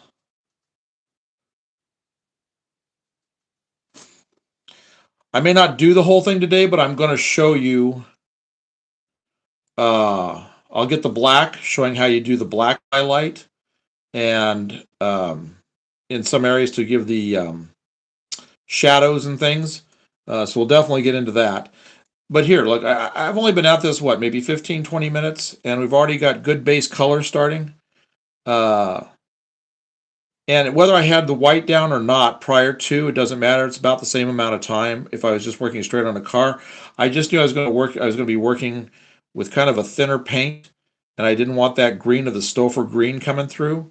So that's why I put a base coat down. But normally I don't really put a base coat down. I just start working straight right onto the car. And then I come back later and I do my white line around everything if there's a white highlight line, or the black. And this one I'm going to do both. I'm going to have the black outlining the white. Durin also asked, what's up with the finger? We talked about the finger earlier today. It was from my old job that I had. It's a callus from when I was burnishing. A lot of heat involved. It's actually a heat issue. So there's actually a video on... Hang on, I'm just trying to do some details right here. There's actually a video about it that we did. I think this actually goes out over here. About it. So if you want to see what it is, go back a little ways. I've got a thing there about what it is. It's nothing major. It's just a callus. It's actually what it is it's a build up to the heat that I was literally having to deal with hundreds of degrees with what I was doing when I was doing my artwork with melting wax. So with high pressure, high heat, and it was just a result of that. Wilderness Wilds asked, can I pay you to do that to my train cars? Somebody asked if you can pay me to do this to my train cars.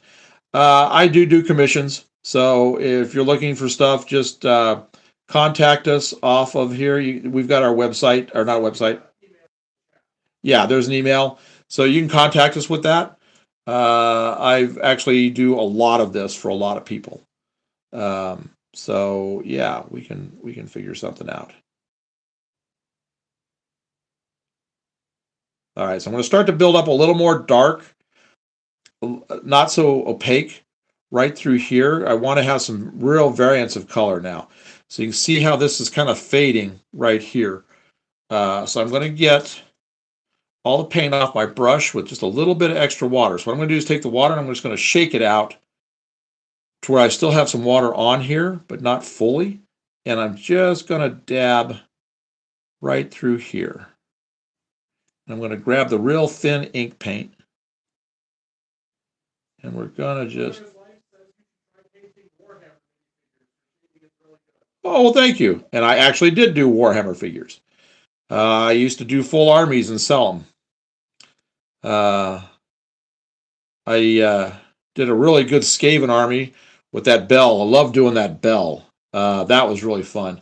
I had a really cool copper color that I put into it along with some of the flames and things. And then my favorite, though, I think my all-time favorite was the Night Hunt army. I did this fade of the cloaks going into the mist, and I did it just this way, and it just came out really good. I kept that army for a long time, and I finally gave up on holding on to it, and I sold it for a pretty decent amount.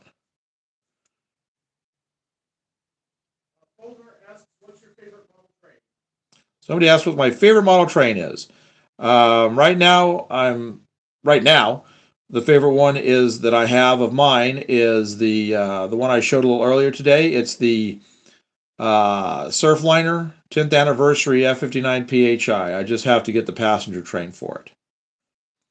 All right, we're getting the color built up pretty good on this right now. Somebody asked this HO scale. Yes, this is HO scale.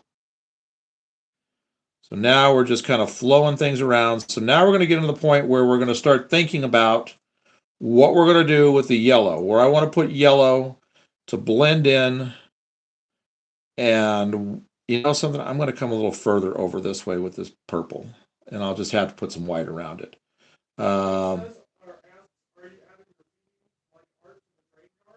Somebody asked if I'm adding graffiti like art. Yes, that's what we are doing today. I had this project, this one for quite a while. I've done a whole bunch of other cars, but this one just kind of got set on the back burner and we are getting it done today. Well, most of it anyway. Because I've got to let things set up, even though it's acrylic. There will be some areas here that are going to have to dry overnight, just so I don't get any bubbling and smears. Okay. I've been thinking about, I have seen recently, somebody said I should do this to a diesel engine. I have seen recently on virtual rail, I've seen some engines going through that have had it. You know, you don't see a whole lot of engines because, you know, that's usually where all the crews are at, and they don't have the ability to do it unless it's something that's been sitting for a while and mothballed and they bring it back out. Excuse me, then there's maybe something. But yeah, I think I probably will. I'll weather the engine down heavily, and then I'll do something with it. I might make a toaster out of it, you know, like a GE with the scorch marks from the turbo. So that is probably in the work. That probably is something that will be done eventually. All right, so Blake says that's cool. I love the colors. yes, it does need yellow. I've got that right here. That's going to be the accenting color. So all I'm doing right now is just putting the base color in, and then we're going to do some yellow fade into it. So what I'm going to do is I'm going to let this kind of dry. So can't have any of this wet before we do the fade with the other colors. So, and again, I'm just dabbing. You know, I get this, like I said, it's ink consistency, and you just dab it and you work it around. You do that, you don't get any paint strokes, you don't get any built up paint. It's extremely smooth, and this is what we're looking for. We're working towards something like this. This is one I did about maybe 6 months ago. Weathered up the car really well, and then that's all hand painted just like I'm doing right now. Walter says, ooh, that's unique. I like Walter's GP on there. What a fan of the sheer abundance of Yeah, there are a lot of F units in the hobby, that's for sure. It seems like every time I turn around, one of the major manufacturers is releasing F units. You would think we would have enough by now, but and there's a lot of engines that they don't get to, but the F units are popular. So that's why they wouldn't be making them. We're just going to help this along and dry just a little bit. They wouldn't be making them if they weren't selling them. So, Jesus Garage says, not going to lie, the train art lately has been fire. well, thank you. Wilderness Wild says, I don't know if you do, but if you don't, you should maybe set up a store and sell the medium leather engines and cars. I feel like you can get a lot of money from doing that. It's really good. Somebody thought I should probably set up something to sell all these, and I do. I sell them on eBay. That's where I do a lot of it. I've sold probably half a dozen or so or more in the past couple months. It's just if I have time to do them. That's the only issue. Um, it right now I'm trying to get the loop built on the train layout so we can start getting stuff running so we can put the camera up and just constantly have run videos going. And once I do that, I have really, really missed doing this. I gotta say, after I've been sitting here playing with this right now, this is the first car I've done probably in 2, 3 months at this stage because I've just been so busy with the rest of the layout stuff that this really is nice. I'm a little bit out of practice. I can see I'm having some issues with some areas that before I would have been doing great with. It's just like with anything. I mean, it'll come back to me. But when you're in it and you're doing it constantly, uh, it's easy to keep your rhythm and your patterns and everything the way you do it. And when you walk away from something for a while, it gets a little hard. It gets a little hard to get back into it. So I can see right now that it's definitely not to the level I've done before, but it is good enough for what I want to do today to show you how to work with acrylic paint and do this sort of thing. So what I want to do right now, just so you can get an idea, I mean, we've still got to come in and do the yellow. I'm going to go ahead and I'm going to put some black in these areas to start showing you the highlights. So I get the Super cool purple and yellow are my favorite colors. That's crazy good work. well, thank you. Yeah, purple and yellow are my favorite colors too. Together, definitely they work. They're some of the best colors to work with as a pair. I've always loved purple. When I went to high school, our color was purple. A lot of high schools' colors were purples, but ours was purple and silver. And that actually the purple and silver were the colors for our wedding, the wife and I's wedding. So purple's always been around. Love purple. All right, doing the. Thank you. Wilderness Wild says, do you do this to OG? Yes, somebody asked if I do this load gauge. I was actually had a guy this past summer into fall that brought me 3 or 4 things, Lionel pieces that he was or anything, and he wanted done. I did a bunch of graffiti on those, plus did actual restoration work. He brought me a bus that had a lot of problems. I had to do some sanding and color match the paint because he wanted me to keep as much original paint as I could. So I actually had to do mixes and get the colors right, and he was very happy with the final result on that. So yes, I have done this with O scale. All right. Now, I think. Blake says, yeah, if I don't play a game for a while, I forget the controls. Yeah, doesn't play a game for a while, he forgets the controls. Yeah, same sort of thing here. All right, so what I'm going to do is I'm just going to let this kind of dry up. I can definitely see I've got some nice light highlights coming in the way I like them. My white is a little shaky around the edges because I'm just not. Usually, I use my magnifying glass when I start doing that. But if I did that, I'd be getting things would be getting in the way for you to be able to see it. So I'm just going to do as best I can with just doing it like this, and we'll go from there. So I'm going to start with this black, and best I can. Boy, I got my floaters today, and my eyes are just wreaking havoc. So I'm having to do a lot of blinking because I just lose vision completely. So I will see what I can come up with on doing this.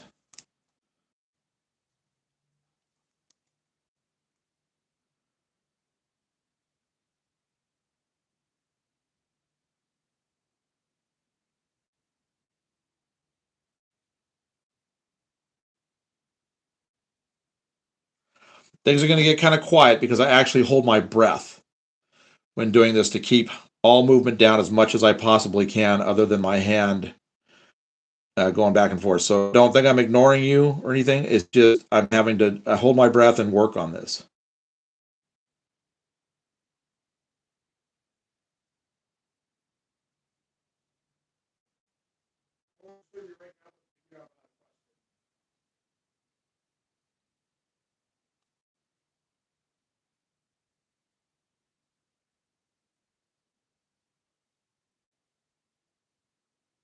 Okay, what's the question?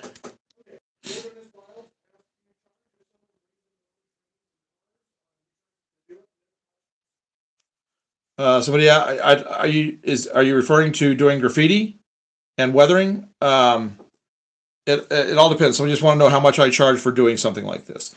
It depends upon the complexity of the piece that I'm doing. I have done full cars. Um, the one that I sold to the guy that was based after the prototype. It actually had two big figures on it, about 8 huge letters across here, and then I had to do the weathering. Plus, I did the correct road numbers and all that. Redid that. I sold that for $100, and I supplied the car. So that just kind of gives you an idea about what it was. So I don't charge that much for what I do. All right, and I hold my breath again.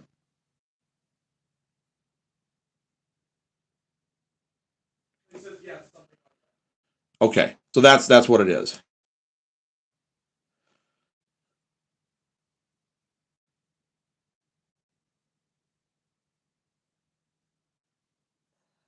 That got me a good, nice underline line right there.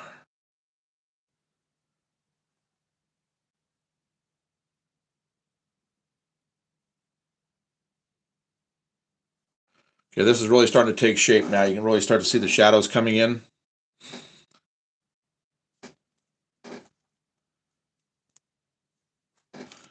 I'm going to have to turn this just a little bit so I can do this one.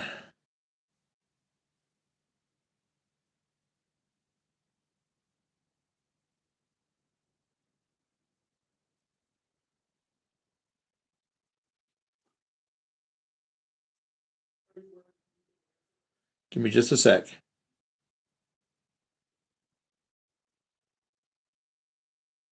Okay, go ahead. Uh-huh.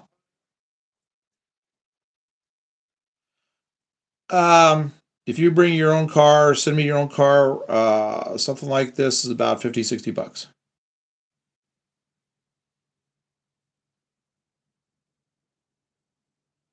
I know there's guys out there that do this for hundreds. I don't. I don't see charging that much.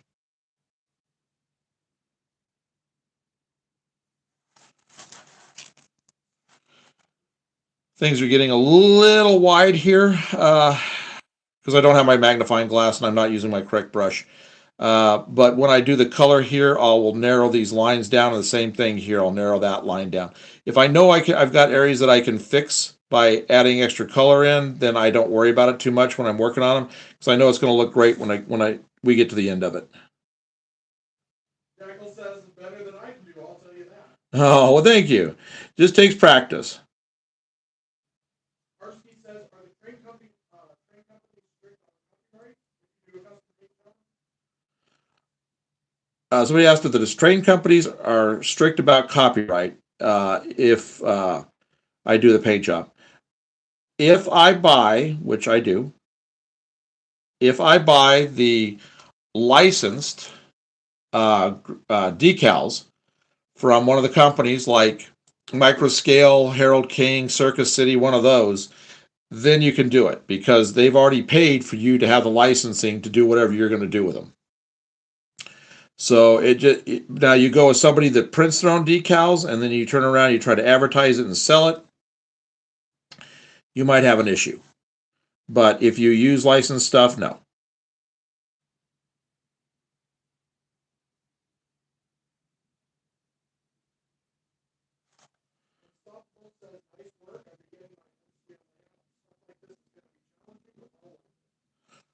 Yes, and in scale, like I said, I've done this in scale. Uh, it is a challenge, but it's doable, and you just have to take your time.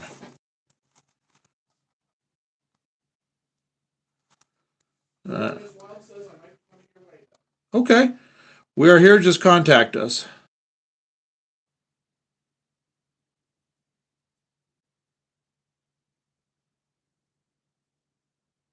Homer says,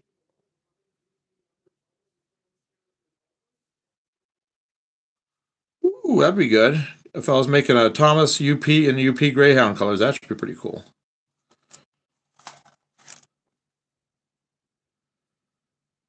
Okay. Locomotive rusting tips. Basically, it's the same as I do on my cars. I've got some car videos up there. So if you take a look at those, I am going to be doing a series of videos. We'll probably do some live stuff too, showing how I get the streaking effect with just using a brush. A guy brings me, whoops, my glue fell over and I don't want my Bondtech glue leaking. Um, a guy, a friend of mine, he has me do all of his road railers. And I've kind of shown how to do road railers before, so I'm probably going to do not in extensively, but I'll probably show a little more how to do like light weathering, and then you can just adjust it from there as to how you want it lighter or darker.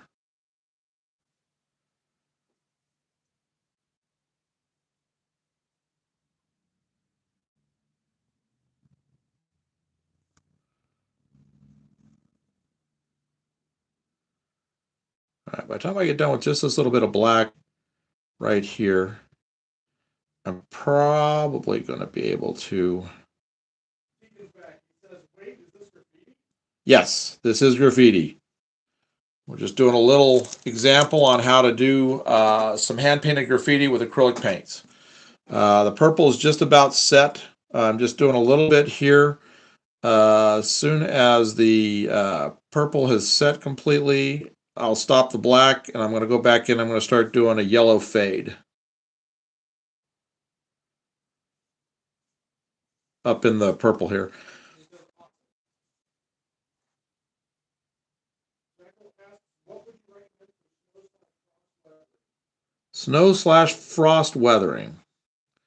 There's some new products that have come out. Of course, I guess you could do like everybody else is doing right now. And if you're not wanting to have it actually on the model, but just to look in the picture, AI can do that for you. I've seen so many pictures of people just taking pictures of their layouts, and then AI comes in and adds snow over the image.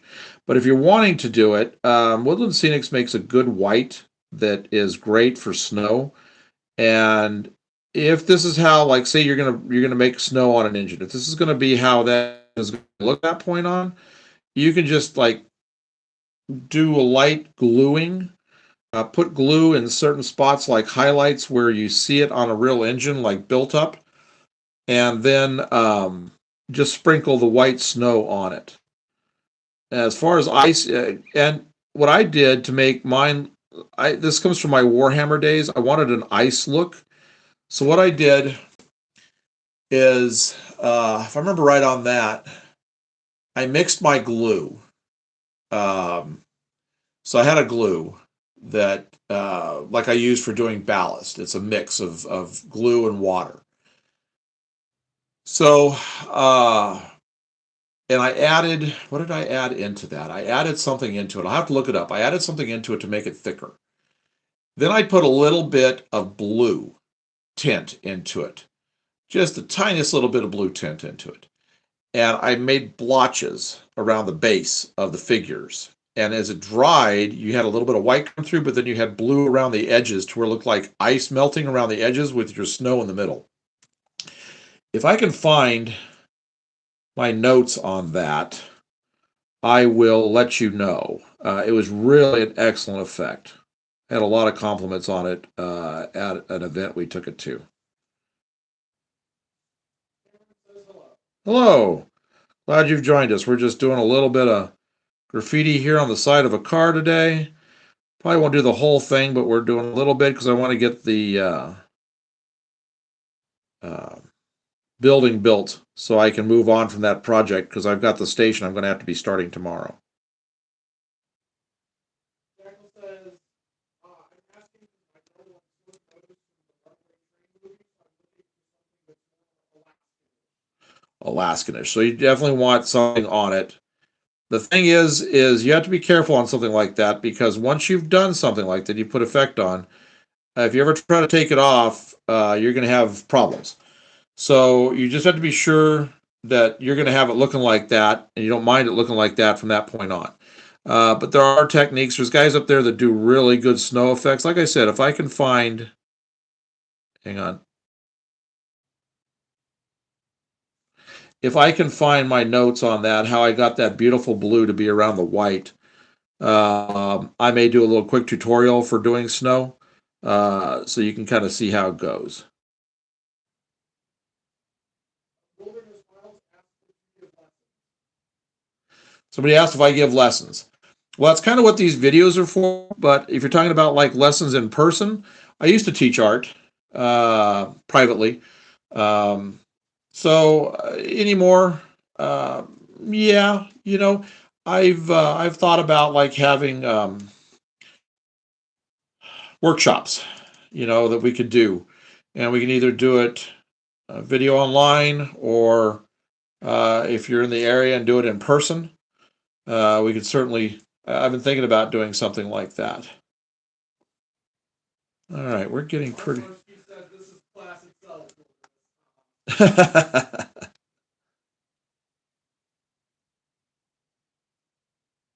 You can see I've got my finger braced, my pinky, on the end of the car to keep everything in line, and I'm just doing small little bits right there to get that lined like that.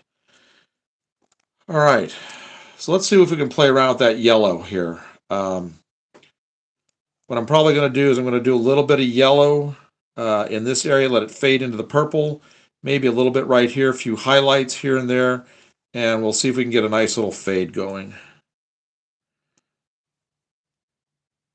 And then I'll probably put this away for now, and then we may come back to it another day, or I'll just finish it up and show you guys. I'm not sure. Jackal says, I found the 3D printer support struts work awesome for Savannah trees on paper. Oh, Real cool for now. very neat. Oh, yeah.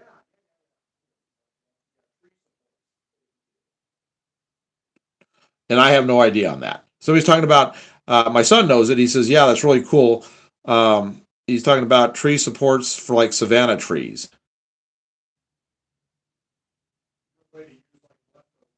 Oh, leftover supports? Yeah. Oh, I got you now. Okay.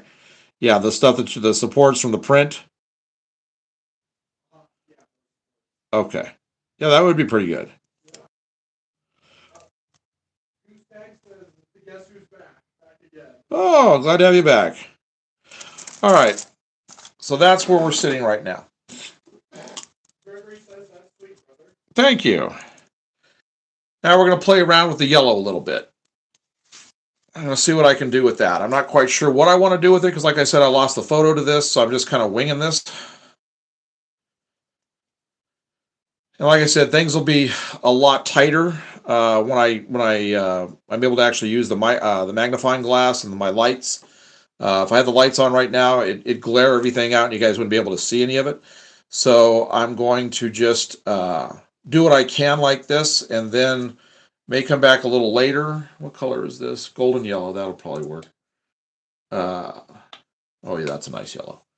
He says, awesome. Thank you. Jackal says, I really need to get on your level. Oh, Just takes practice. Lots of years of practice. Just keep at it. That's all I can say. All right, I'm doing the same thing I did with the purple. We're getting this down to inconsistency. Put a lot of water into it. And the other thing we're going to do that I'll show you for doing a fade, not just this being really thin here, is you prep the surface. And I wish I could get the lights on so you could see how this is going to work, but you're going to get the general idea. You do this right, you make it flow, it's perfect. Like I said, I've been out of practice on this for a few months, and it's one of those things you got to get back into it. Okay. Got all the yellow off. So now what I'm going to do is I'll get water on the brush. So I'm going to think about where I want the yellow to be. I want the yellow to be on the top side of like this. So I'm just going to put a little bit of yellow. I'm going to put a little bit of white, just water right here.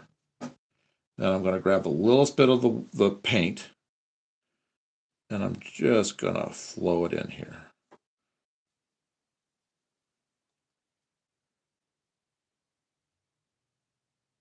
I'm letting the water do all the work. It's going to blend it all together. It's going to get it to flowing.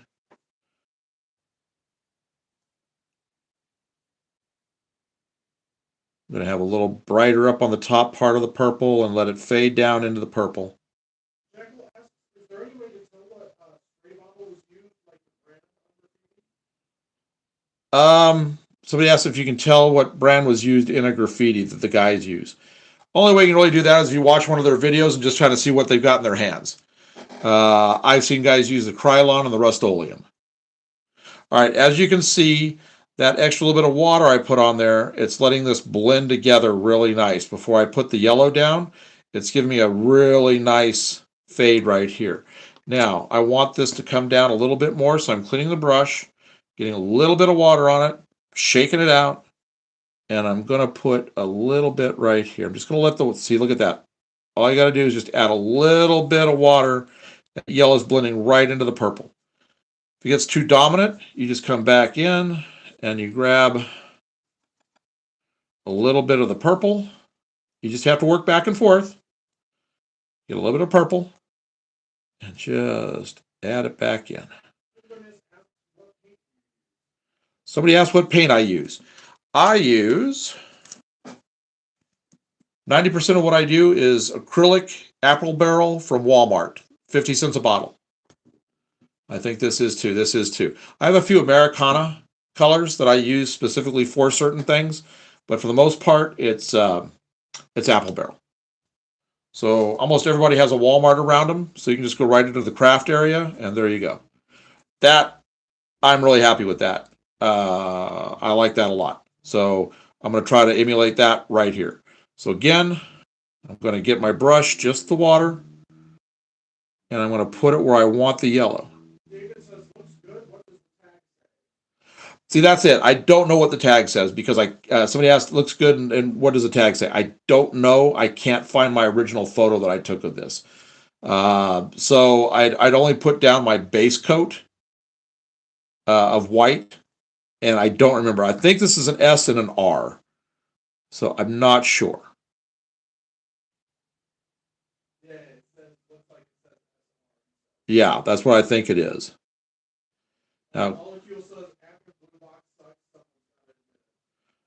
yeah, the old blue box is not the best, but this is great for doing this kind of stuff. Again, you can see, now look how this is drying. You're really getting some beautiful fade here. Again, what I'm going to do is I'm going to get... Rick says jealous.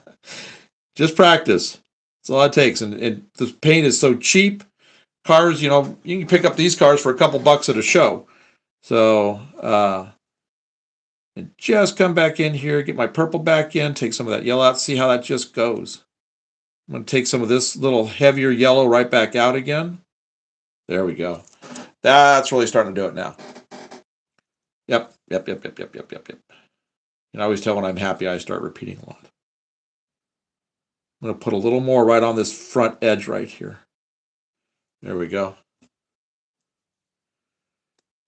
Oop, almost had a big drop of water. I want a little drop of water, not that big a drop of water. There we are. There we go. That, I'm getting a nice effect here.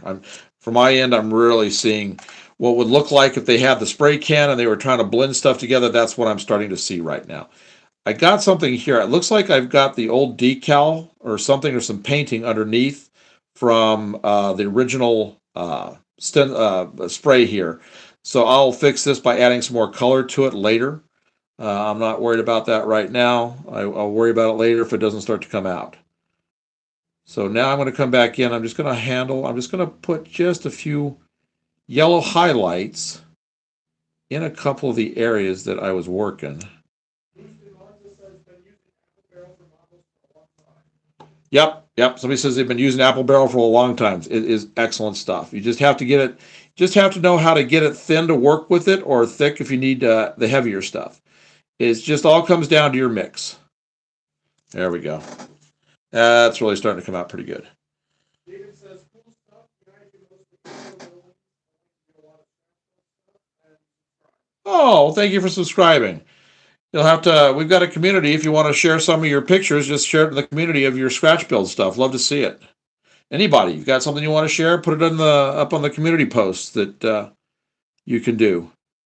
Now I'm going to put a little bit of yellow right up here. I'm going to do this in just a few more spots. And I think this is... Well, thank you. Somebody liked the tagging. It's coming along fairly decently now. I was kind of afraid I had kind of lost my touch after being off from doing it for a few months, but it's coming back to me slowly but surely, the processes I was using, and I'm really enjoying how this is looking now. I was actually thinking, oh, this is garbage. I'm just going to pitch this car when I'm done with it. But now it's starting to come together, so it happens. It happens. Jackal asks, do you have the mail address for viewers to send things? I've got some old photos I don't use that you might like. They're all I'll tell you what, let's contact offline here. I don't want to share the address over something like this, but I'd love to talk with you on the side. So just contact us, and that'd be wonderful. Love to see it. Okay, I need to put a little drop right here. It just wasn't fading quite enough for my tastes. And I want to put a little more yellow right there. Ooh, that looks good. Let me get that we're gonna come, get a little bit of that water off. I'm gonna come in here and fade that out right there. Oh, that's it. That knocked it down just nice. Maybe a little too much, so I'm gonna come add a little bit back in. There we go. I got a bubble right here. Trying to get this bubble out. There. Oh, well, that helped. Actually brought some more yellow in, so we're good now. Now, I dropped a little bit of, I had a water drop coming right here, so I want to get this pulled out so I'm working on something I don't have excess water right here.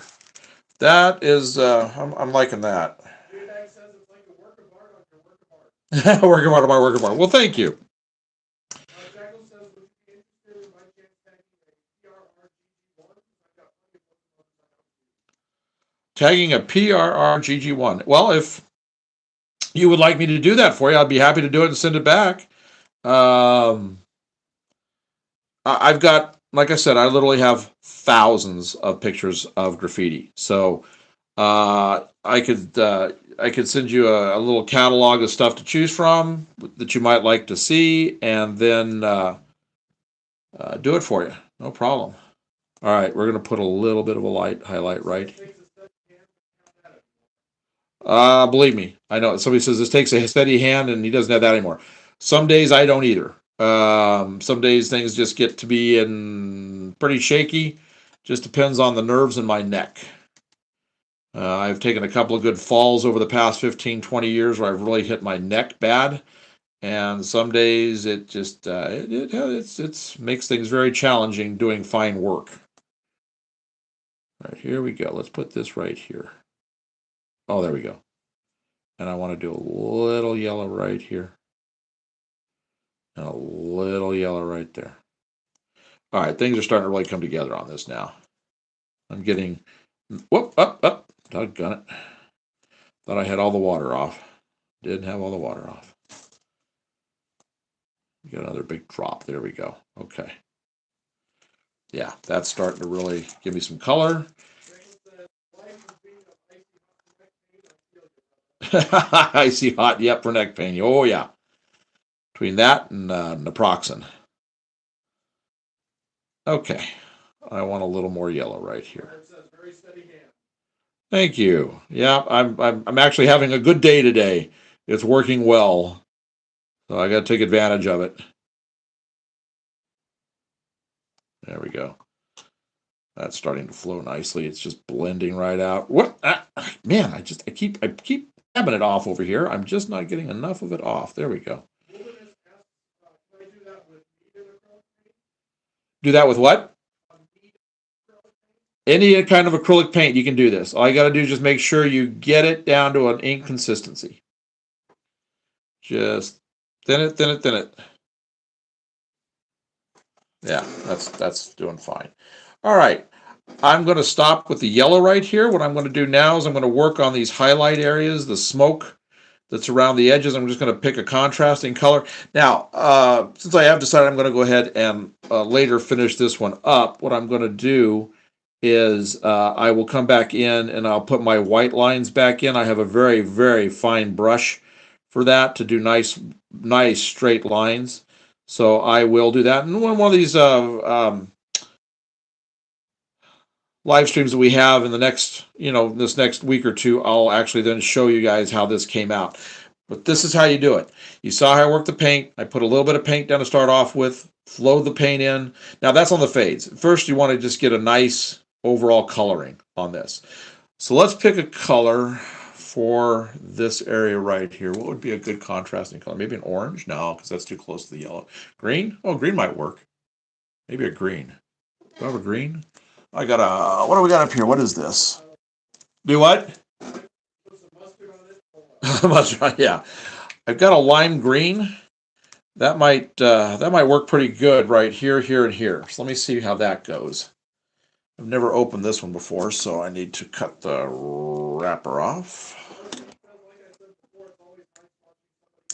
Oh, well, thank you.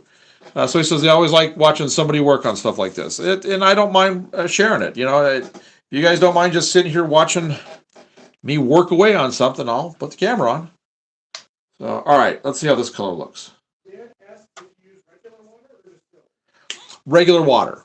I've used only thing I really use distilled for is when I'm doing decals. You need to soak your decals in distilled water, and I get a paper towel that I load up with distilled water. So I dip the decals in distilled water and then leave it on distilled water on a paper towel before I put it on. That's the only thing I really use distilled water for. Otherwise, just plain old tap water.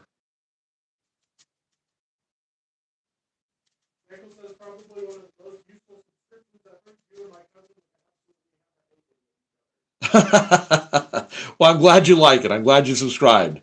I hope you enjoy it for as long as you stay with us. We're going to be doing this for a long time through the entire build of this floor layout, and then when we do the attic layout, we'll be doing the full builds up there.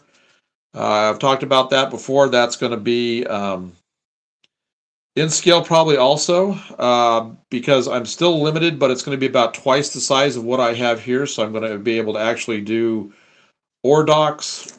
We've got great STL files for 3D print files for ore ships, ore docks. We're going to have a big area of that. Big ADM up there. Lots of longer running. Here I'm kind of limited to how many cars I can run. Because otherwise you're just going to see it just just repeating over itself. Even though we can go from one level to the next. I'm probably going to be limited to probably about like 20 car trains here. So up there I'll probably be able to do 40, 50 car trains. They have long straight runs and things. All right, let's see if this green's any good. Have I done anything by what? I'm not sure what that means.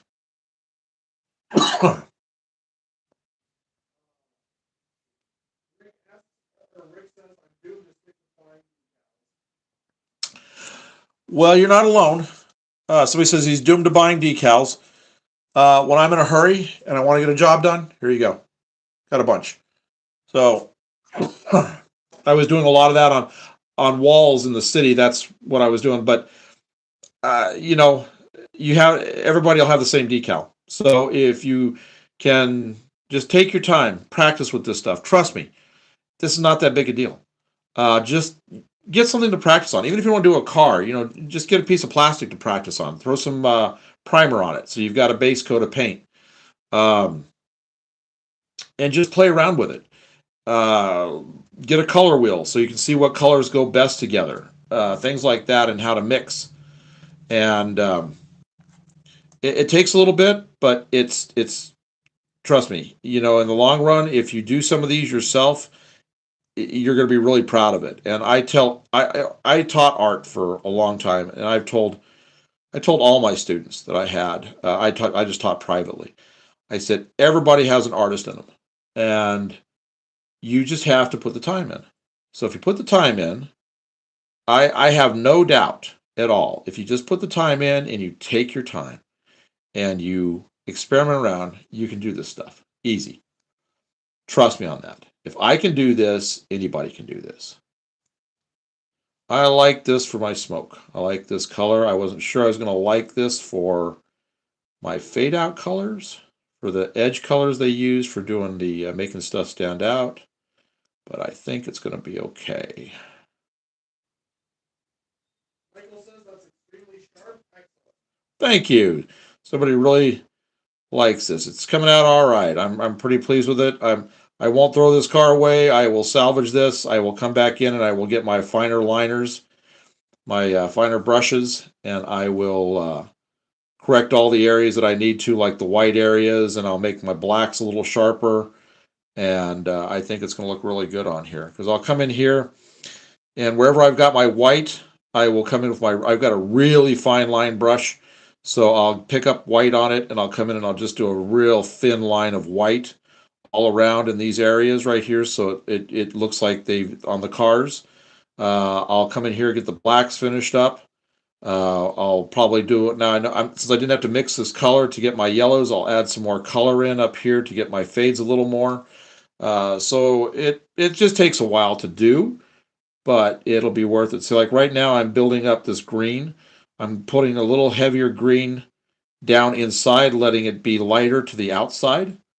So it looks like it's just fading out. And when this dries up, I know already how it's going to dry because I've done enough of these. I can already tell that this is going to have a nice color variation and gradient going out. So you'll get the hang of it. Just take a few and practice. Rock says no such thing as gifted. It's nothing but practice. Exactly. All practice. GMRJ says hello everyone. I added Blair line decals to the banded depot. Yep, I've done that sort of thing too. Blair Line's got some really good decals. He added it to an abandoned depot. All right, so Mr. Bobby says, asks, how do you come up with like what's put in the graffiti? Like what the phrase or word tag on the car? somebody asked how I choose, basically how I choose what I'm going to put for graffiti. I have literally thousands of pictures of graffiti off of real rail cars. So I'll either do a prototype and try to match it and make it look like the real thing that was there and match the car and number and all that, or I'll adapt the graffiti that I have a picture of to the car I'm doing. What I'll do is I look at a graffiti and I think, well, that's good for this type of car, but not for that type of car. You got longer cars, shorter cars. So I've got full car graffiti pictures. I've got stuff where I can put 2 or 3 together to make a full car. If I've got only want a small one in a corner. So I just kind of have to look at the car, and it's one of those feeling kind of things like, well, that I think that's going to be good for that. So then I do it. I keep going back to this car. I knew I was going to want this on this car. When I saw this graffiti, and I have the GATX, I knew this was going to be a perfect combo for this car, even though this original graffiti was on a gondola. But I just knew this was going to be a sharp looking car when I did that. So it's just one of those things you've got to, I just pair the graffiti to the car what I think is going to look best. So you just kind of have to look at it and kind of evaluate it. and decide, I've done full car graffitis and they're a challenge, but they're fun to do. And all I've done on that, if I didn't find, like say this, I wanted a full car graffiti here, but I didn't have the right one that I thought looked the best. So what I would do is I combined a couple of big graffitis together and blended them together and made one graffiti out of it. So, with this, I mean, who knows it's like a person, this is the thing that's great. Rivet counters can't nail you on this because they're going to say, well, that's not right. Like, they can on a paint job on an engine or something. Nobody knows what this is supposed to look like. So you can have a lot of fun with something like this. You can really let the imagination go and just have a good time. So I recommend if you want to start playing around, if you got a bunch of cars that are only worth $1 or $2 a piece, have fun with them. And if you don't like it, paint over it, patch it. I can't tell you how many cars I've seen where the original car, the owner of the car has come in and painted as close a color as they have the original color around the graffiti to blot it out, just to have some tagger come along and paint right over the top of that. So if you don't like what you've done, just get a color that's close to it, paint it out, just do it with brush, paint it out, get a little sandpaper, sand that down so it's smooth, start again. So 2-3 cars, practice on them, you'll get it. Just, oh, well, thank you. Somebody liked the Justa. I wish I had, I did Ichabod. Some of you probably have seen Ichabod. Now that is based on a real guy. Let me see if I can dig that car out while I'm letting this dry. I did a gondola. The Ichabod I used, this is a good example of what I'm talking about. The Ichabod was actually on a hopper, but I thought, that is going to look really, really good on a gondola car. Because the block lettering was gonna accent the gondola car really well. Here, I'll give you some examples of some other stuff. Here is patched car. This is not a WSOR. I think this was an Erie. I patched it to Wisconsin and Southern, weathered it, and then I put this graffiti on here.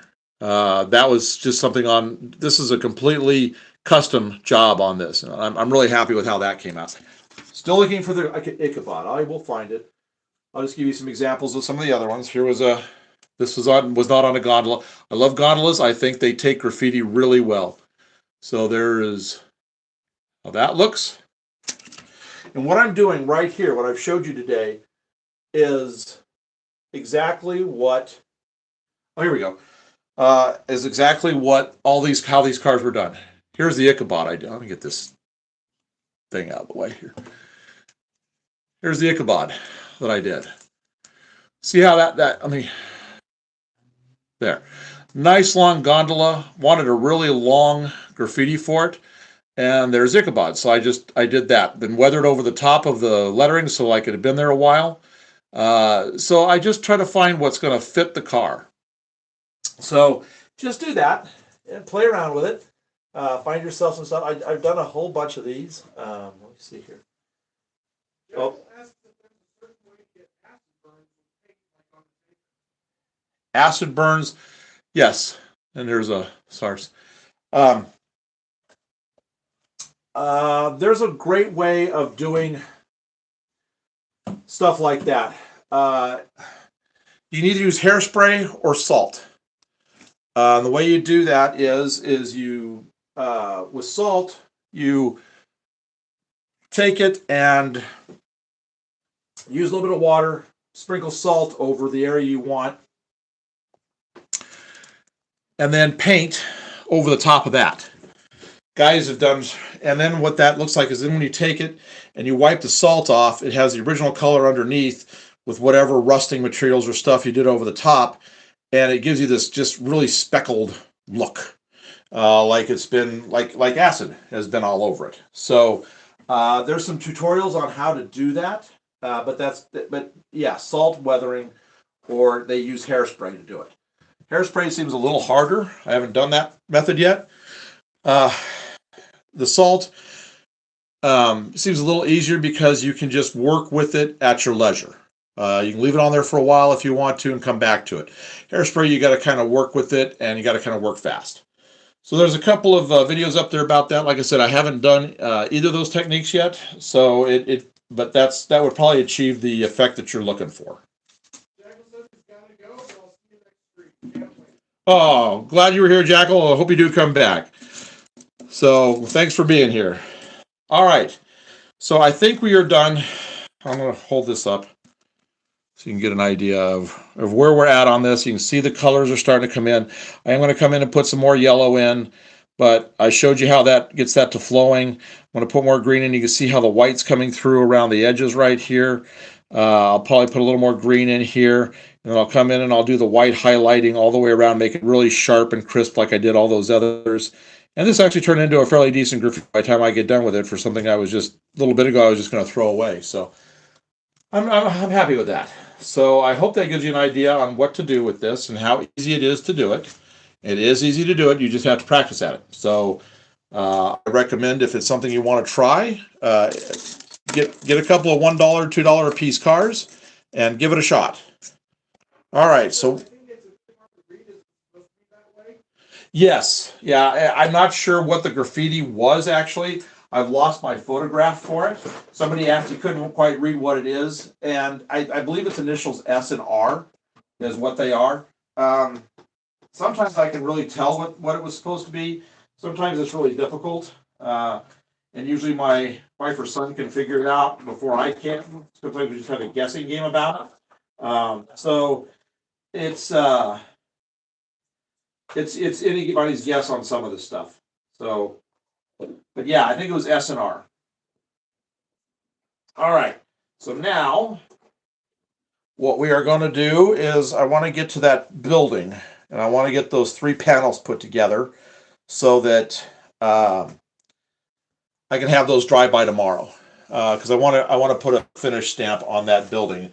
And if you haven't been with us the entire time today, and you don't know what I'm talking about, I'll show you before I get to gluing it. If you haven't seen the skyscraper yet, we've got 12 to 15 more skyscrapers coming. We're printing the station right now, a huge station. So I want to get this one done. Hang on a second. I've got to get a little bit of water here.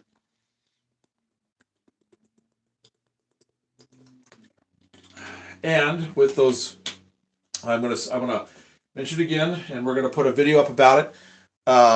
Again, thank you to the people that donated on Friday and Saturday. We were able to go ahead and buy the rest of the wood. That's what we did with it. Any the donations that come in go right into the layout. This wood is going to create our jump track that's going to go all the way across and allow us to finish up the 3 main lines up here.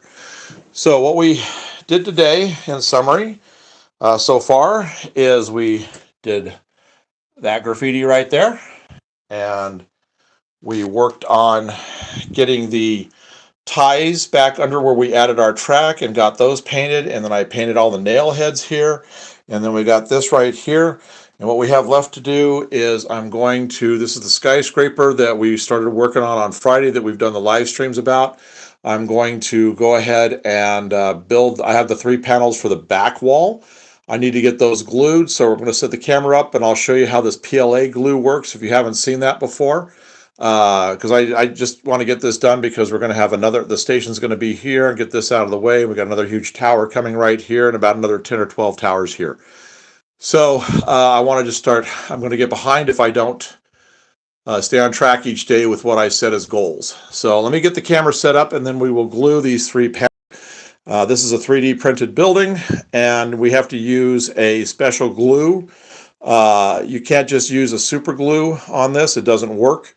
There's a special glue made specifically for PLA filament. So we're going to get those 3 panels on the back done. All right, so let me... What's that? Okay.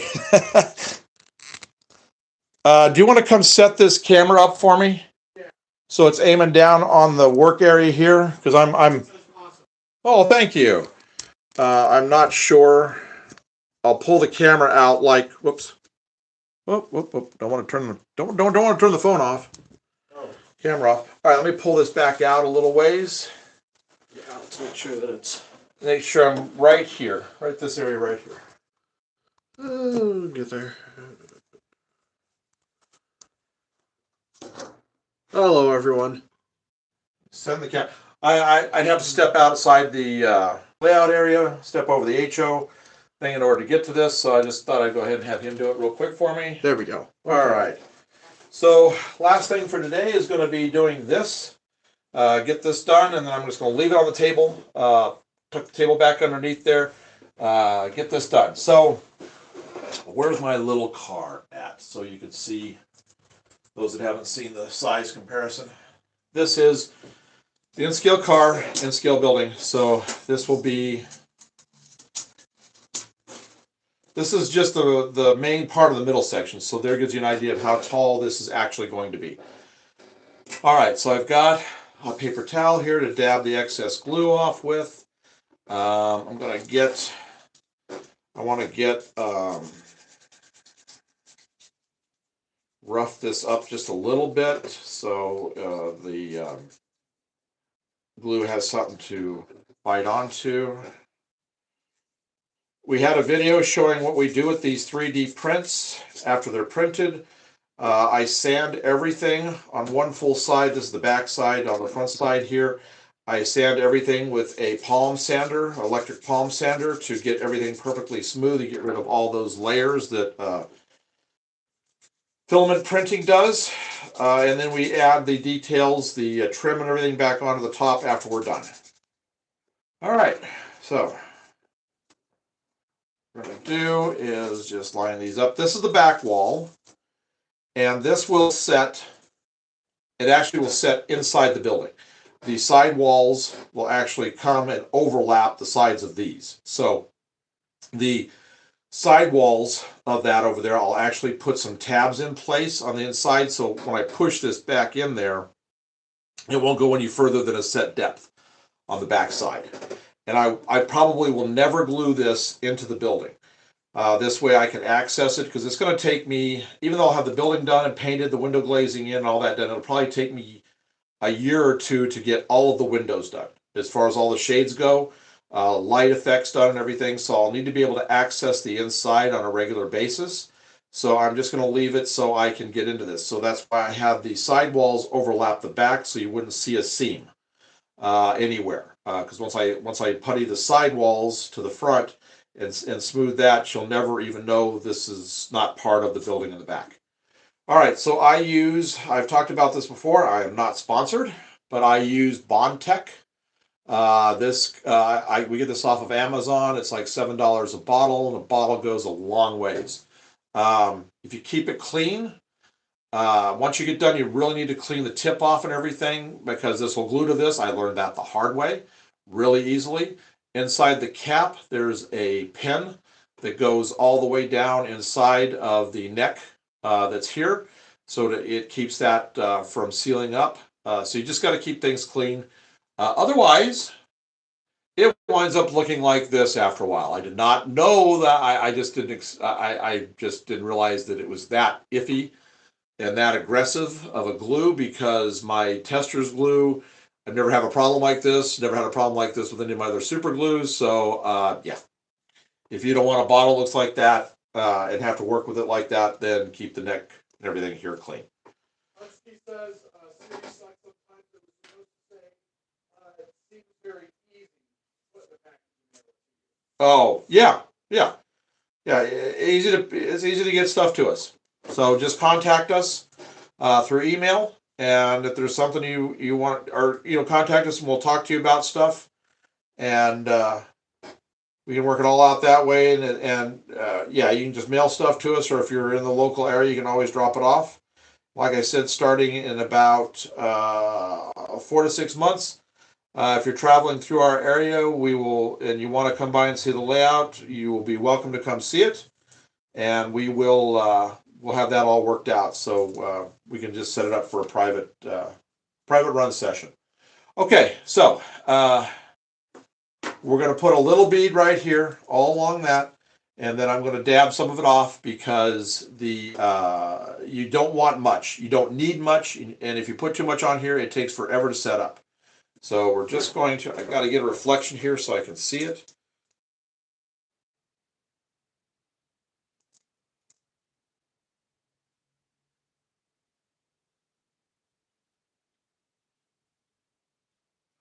All right. So we get the excess off. So we got to go dab, dab, dab, dab, dab, dab, dab, dab, dab, dab, dab. All right. This takes a little bit of pressure. Doesn't take hardly any time to set up, but you definitely have to push this together hard. So you need to line it up perfectly, just like we showed the other day. You got to line this up almost perfectly immediately because it's going to start to set the minute it gets together. All right. Now we're just going to push it. I get right next to the seam, and that way everything pushes down, and I've got a lot of force and pressure going onto this right now. And I'll wait about 30-40 seconds, and this piece will be done. And after we're done with this, I will give another tour for those that have just joined us that haven't seen the layout yet. And we'll just talk about what's coming up this week in the sessions, the live sessions. We do have a bunch of stuff coming. Tomorrow we're going down to the hobby shop. I've got to pick up a few things there, and we've got a few other things we've got to get. So we may go live at the hobby shop. I don't know. But if not, we will have some sort of a session, either live session, either in the morning or when we get back. Because there's going to be more stuff to do. I'm probably going to have the first pieces of the station by then, and we'll start to show you the station, and I'll probably finish up putting the ties in over here on these things, and maybe start doing the preliminary work on putting the joist hangers on over here and cutting the wood. Now I use a handsaw in the house. It's too cold outside to be in the garage and outside to be using the power saw, so I'll be using a handsaw to cut this wood that goes across here. So I could just be doing that in here, so we may just be doing that as a live session tomorrow. Maybe getting started on doing the jump for the end scale up here. So I really want to get these three main lines finished. Okay, that's it. And you want to kind of hit this and get it moving. Oh, thank you. I hope it does look good. You want to move this almost as quickly as you can, just in case any glue has squeezed through. You don't want it. It really, that's why I work on wax paper. This PLA glue does not stick to the wax paper, so you can almost move it immediately, but you do want to kind of release it as soon as you can, and move it a little bit so that you can make sure that you're not going to have anything sticking. If it does stick, it does stick. It's not like it's the end of the world. So let's see here. I need to get this, hang it off the edge of the thing. You know, I got a little bit of glue excess right here on the very end of the tip. So I want to get that off. There we go. All right. Here we go.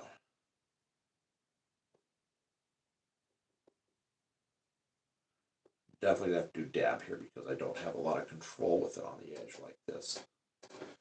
All right. So, dab, dab, dab, dab, dab, dab, dab, dab, dab, dab, dab, dab, dab, dab. Okay. I entertain myself a lot. Okay. Last piece of the big building. Here we go. All right, I'm going to line this up at the very edge, and then we're just going to sandwich it together. There we go. In a bit of a booger. There we go. All right, now push. If you get any glue on your hands, move those fingers out of the way so you don't get a glue spot, because otherwise it just saves you. You can get it off. You just sand it, but it just saves you more work. I mean, I do have to sand almost everything here because every one of these seams is going to be puttied and sanded to where you don't see any of these seams at all. It'll just be a solid piece. But, you know, less work the better. So I'm really pushing hard on this.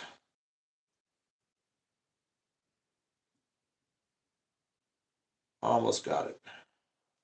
And that graffiti's drying up really nice. I'm pretty pleased with that. So I hope you guys enjoyed that graffiti today. We may do another one of those. I may do a full car one day if we've got time and that's all I'm working on.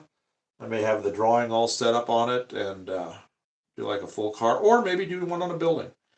Because I've got all those downtown buildings back over there that I know I'm going to be putting some on the brick walls that are on the side that are going to be in the alleyways.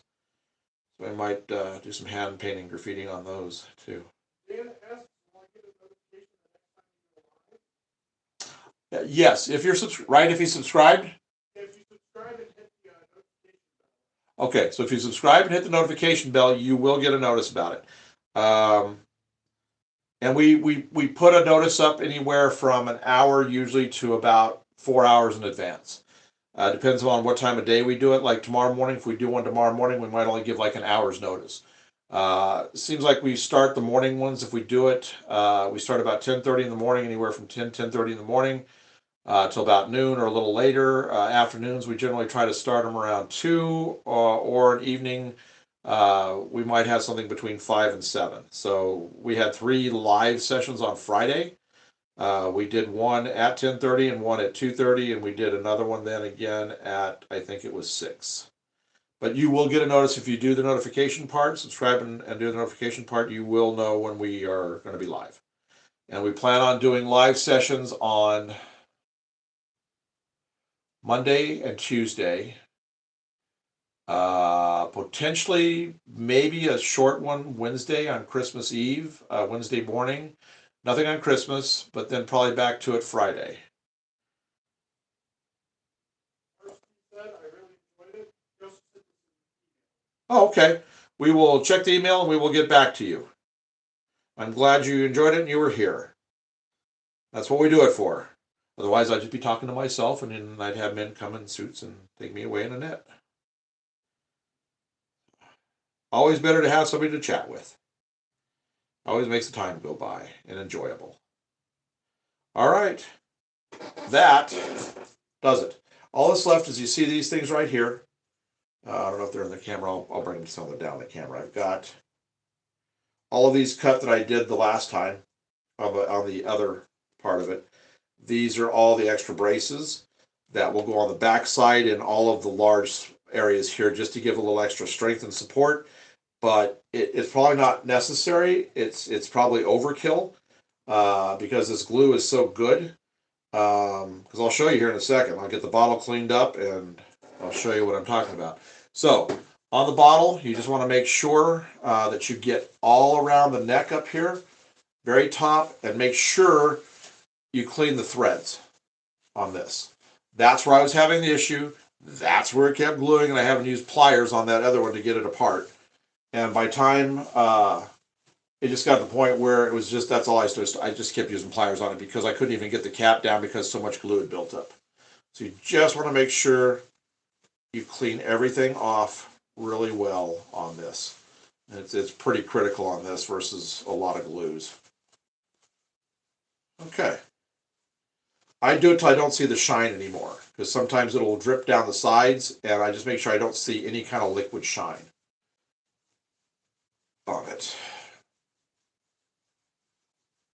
I'm actually using my thumb and I'm starting down at the base and I'm rotating the bottle and I'm running up the thread just to make sure I get in there and I get everything cleaned off. Do that and you're going to have no problems whatsoever. All right, so we're going to put this, like I said, there's a pin in there that keeps the opening of that open.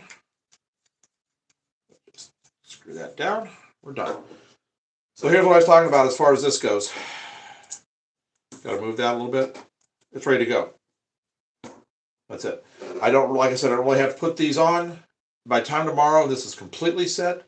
I probably don't need these, but I will put them on because I am going to be taking this panel in and out an awful lot while I'm working on the lights and the window glazing and all that. So I just want to make sure that it's strong because I really don't, after I painted it, I don't want any seam to pop because I will have already done all of the puttying and everything, and I don't want to have to go back in and do that on top of paint that I put on it because then you start making a big mess. So a little bit of stuff ahead of time, which I should have done that on the track instead of doing the joint right there in the middle of the thing. You know, I should have done it over here. And so I'm trying to do everything correct the first time. Now I am going to go ahead. We might do I don't know how interesting that was to people, but I do have to correct this other track right here. So I may, if I'm working on it, I'm just sitting around and you want to chat. I am going to take this other track up that's up here, the inside track closest to me, that curve. There's the joint is about 2/3 of the way through the curve, and given how the other one had an issue in a very short period of time, I'm going to bet I'm going to have an issue with that. So I'm probably going to take that track up, lose all the ballast that I did there, but I'd rather do it now and have everything perfect than later on when everything is done and I have to go back in and replace. So I may do that as one of the projects here coming up. The other thing that I'm going to do is I'm going to get, tomorrow morning, I'm going to get the bridge painted before we leave to go down to the hobby shop. And then I'll probably do the weathering of the bridge, the overpass. What I'm talking about is this. So I'm going to get this up here completely painted. I've already got all the supports that go all the way back painted. So what I'm probably going to do is get that done. And then maybe Tuesday we'll do the build on this. I want this finished. I want to get this painted. I want to get the details on it. I want to get it done. The only thing I might not have done is the striping. But I would like to get this done and in place. So I'm just kind of done with this corner so that when we go over here to this corner and I start working on this huge the support right here for all of this, for these two huge buildings that are going to go here, I'm only working on this. So I'm going to try to just go around this as in a curve like this. So we want to know how long it takes for the art on a full-scale train car. Now you're talking about a real car? Because I don't know about that. I'm not an actual tagger. Or do you mean a model car? Model car takes me, like some of these that I showed just a little bit ago, the gondolas, I can spend it takes me about 4 hours to do a full weathering and graffiti on a car. Maybe 5 if I really go into some high detail on the graffiti and the weathering. Okay, so tomorrow probably start the joists here for doing the jump track, and maybe working on this last track. This is what I was talking about. I need to take this one up right here and finish that one and get it ready to go, and I'll have that painted, and then we'll head to the hobby shop. So I think that's going to be what we're going to do tomorrow. So you'll actually get to see some construction here. What I'm going to do is hang 2 joist hangers on each side, 2 2x4s cut to length with a slight angle to them, so they'll come across. And then the 2 shelves right there, I'm going to have them kind of overlap and go back a little bit further down the side so I can add a bit more of the foam and get a little bit of a curve coming over there, both there and right here. It'll be a little bit of an overlap right here, so we'll have all of that done. So this may be a couple-day project doing this. We'll probably do this Monday and Tuesday, along with doing little projects over here and probably finishing stuff up here. So that's all coming in the next few days. So, real train car. They'll do them in a night, unless they know the car is going to sit there for a while. A real train car, they can do the graffiti in a single night. They're pretty talented. So I'm going to get this set back right here, and then we'll do kind of a wrap up here. Can you come check this, make sure it's aimed right where the seat usually is? Yeah.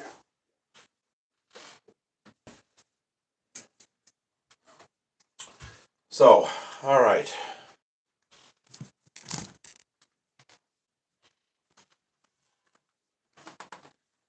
How are we? Decent enough? There we go. All right, thank you. Yeah.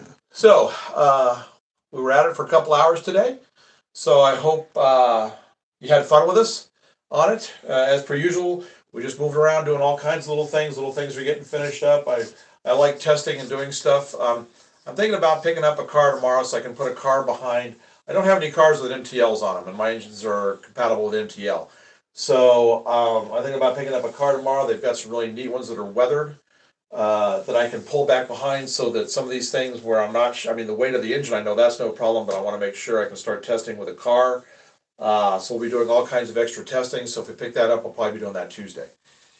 In the meantime, we will be getting the station pieces in. So like I said, just to recap, we'll be working on the station, jump, finish up the track. So all that in the next couple of days. So hope you guys had fun today. I had fun. Enjoyed it. So if you have any questions, send us an actual private message.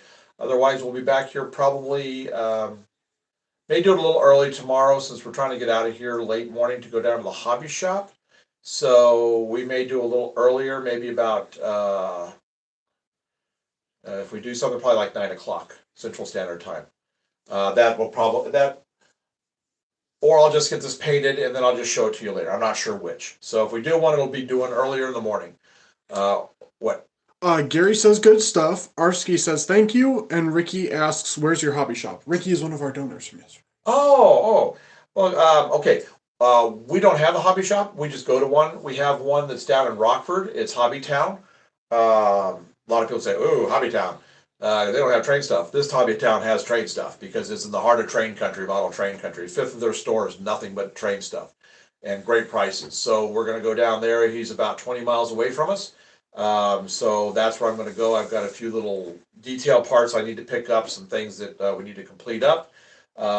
Plus that he's got a great selection of in-scale cars. So I'd like to pick up one just to start testing with the engine. So we will see what we can do about that tomorrow. But that's where we go for that. And I'm glad everybody joined us, and I'm glad you guys had fun. And Ricky, thank you for those gifts yesterday. You Yes. helped us to get the rest of the bench work for our N-scale layout. Yes, yeah. I there were, let's see, 1, 2, 3, 4, 5, 6. We had 8 people that donated over 2 days. That on Friday and Saturday, that allowed us to get some of the better grade wood for this thing. I want to thank you very much. If some of the others you are here as well, you were going to help complete. You helped complete up our loop. So we will, when we actually do the construction of this, we will be putting a credit to all those that help buy the materials. You'll be in the description, and we'll have a little thing about it on top of that. So thank you very much for that. You helped complete the upper loop for us. So anyway, Ricky sends a thumbs up. Bill asks what state you're in. We're in Wisconsin, but we go down into Illinois to do a lot of our shopping. We go down to Rockford, Illinois. That's where the Hobby Town is that's closest to us, 20 miles away. So that's where we go to do all of that. We're 45 minutes from Milwaukee, 45 minutes from Chicago, and 45 minutes from Madison. So we've got all kinds of stuff around us. We found a new hobby shop I think we're going to go to next week that we'll probably do a live at. That we haven't been to or haven't been to in years and forgot about. So we want to go give them a shout out because they're still hanging in there for being a mom and pop brick and mortar. So we're going to go do a live probably from them next week between Christmas and New Year's. So we're going to be traveling around doing a few things, getting to that, and we've got some new products. I got this today. This is the last thing I needed from Menards to complete all the CAT equipment. So I'm going to do an unboxing on that, and we'll show that along with the in-scale stuff that we have back there that are going to go back in our mine. We did a current Menards video that we'll have up that shows at ours, shows what's available. They're going through a lot of stuff. And then we'll show next week. They didn't have any sales going this week, but if they have a good sale going next week, which means it'll be system-wide through all the Menards, which they should be after Christmas, we'll show you guys all the stuff that's on sale. All the train stuff that they've got. So we'll do an update on that then too. So look for all these coming. And thanks again. So, Dan says, thanks. Can't wait to watch more. Cool at home, stay close. Oh, good. We're close to your home. Okay, good. Well, like I've told people other today, when this is up and running, we will make a notice about it. We'll do a live stream about it and a video about it. And we'll talk about it at that point once we get it powered up and it's easy to run. To where, we might have like little private showings of the layout, and you can come and run a train. We'll have it set up where you can grab one of the power controls, the DCC controls, and run a train around. So we'll probably open that up for anybody that comes through. We're north, but we're in a really big area where a lot of people travel through. So odds are some of you may be in this area or going through this area. So we will have that, and then maybe we'll do a special live video, and you can wave at people and say we're here and have a good time. So that's what it's all about. It's a good hobby. It's a great hobby. And so we just want to share and have a good time with everybody. So any other questions, or we'll just kind of... DMRJ asks if the hobby shop is near the interstate. Yes. Well, yes. Fair. It's you get off, when you get into Rockford, you get off on Riverside.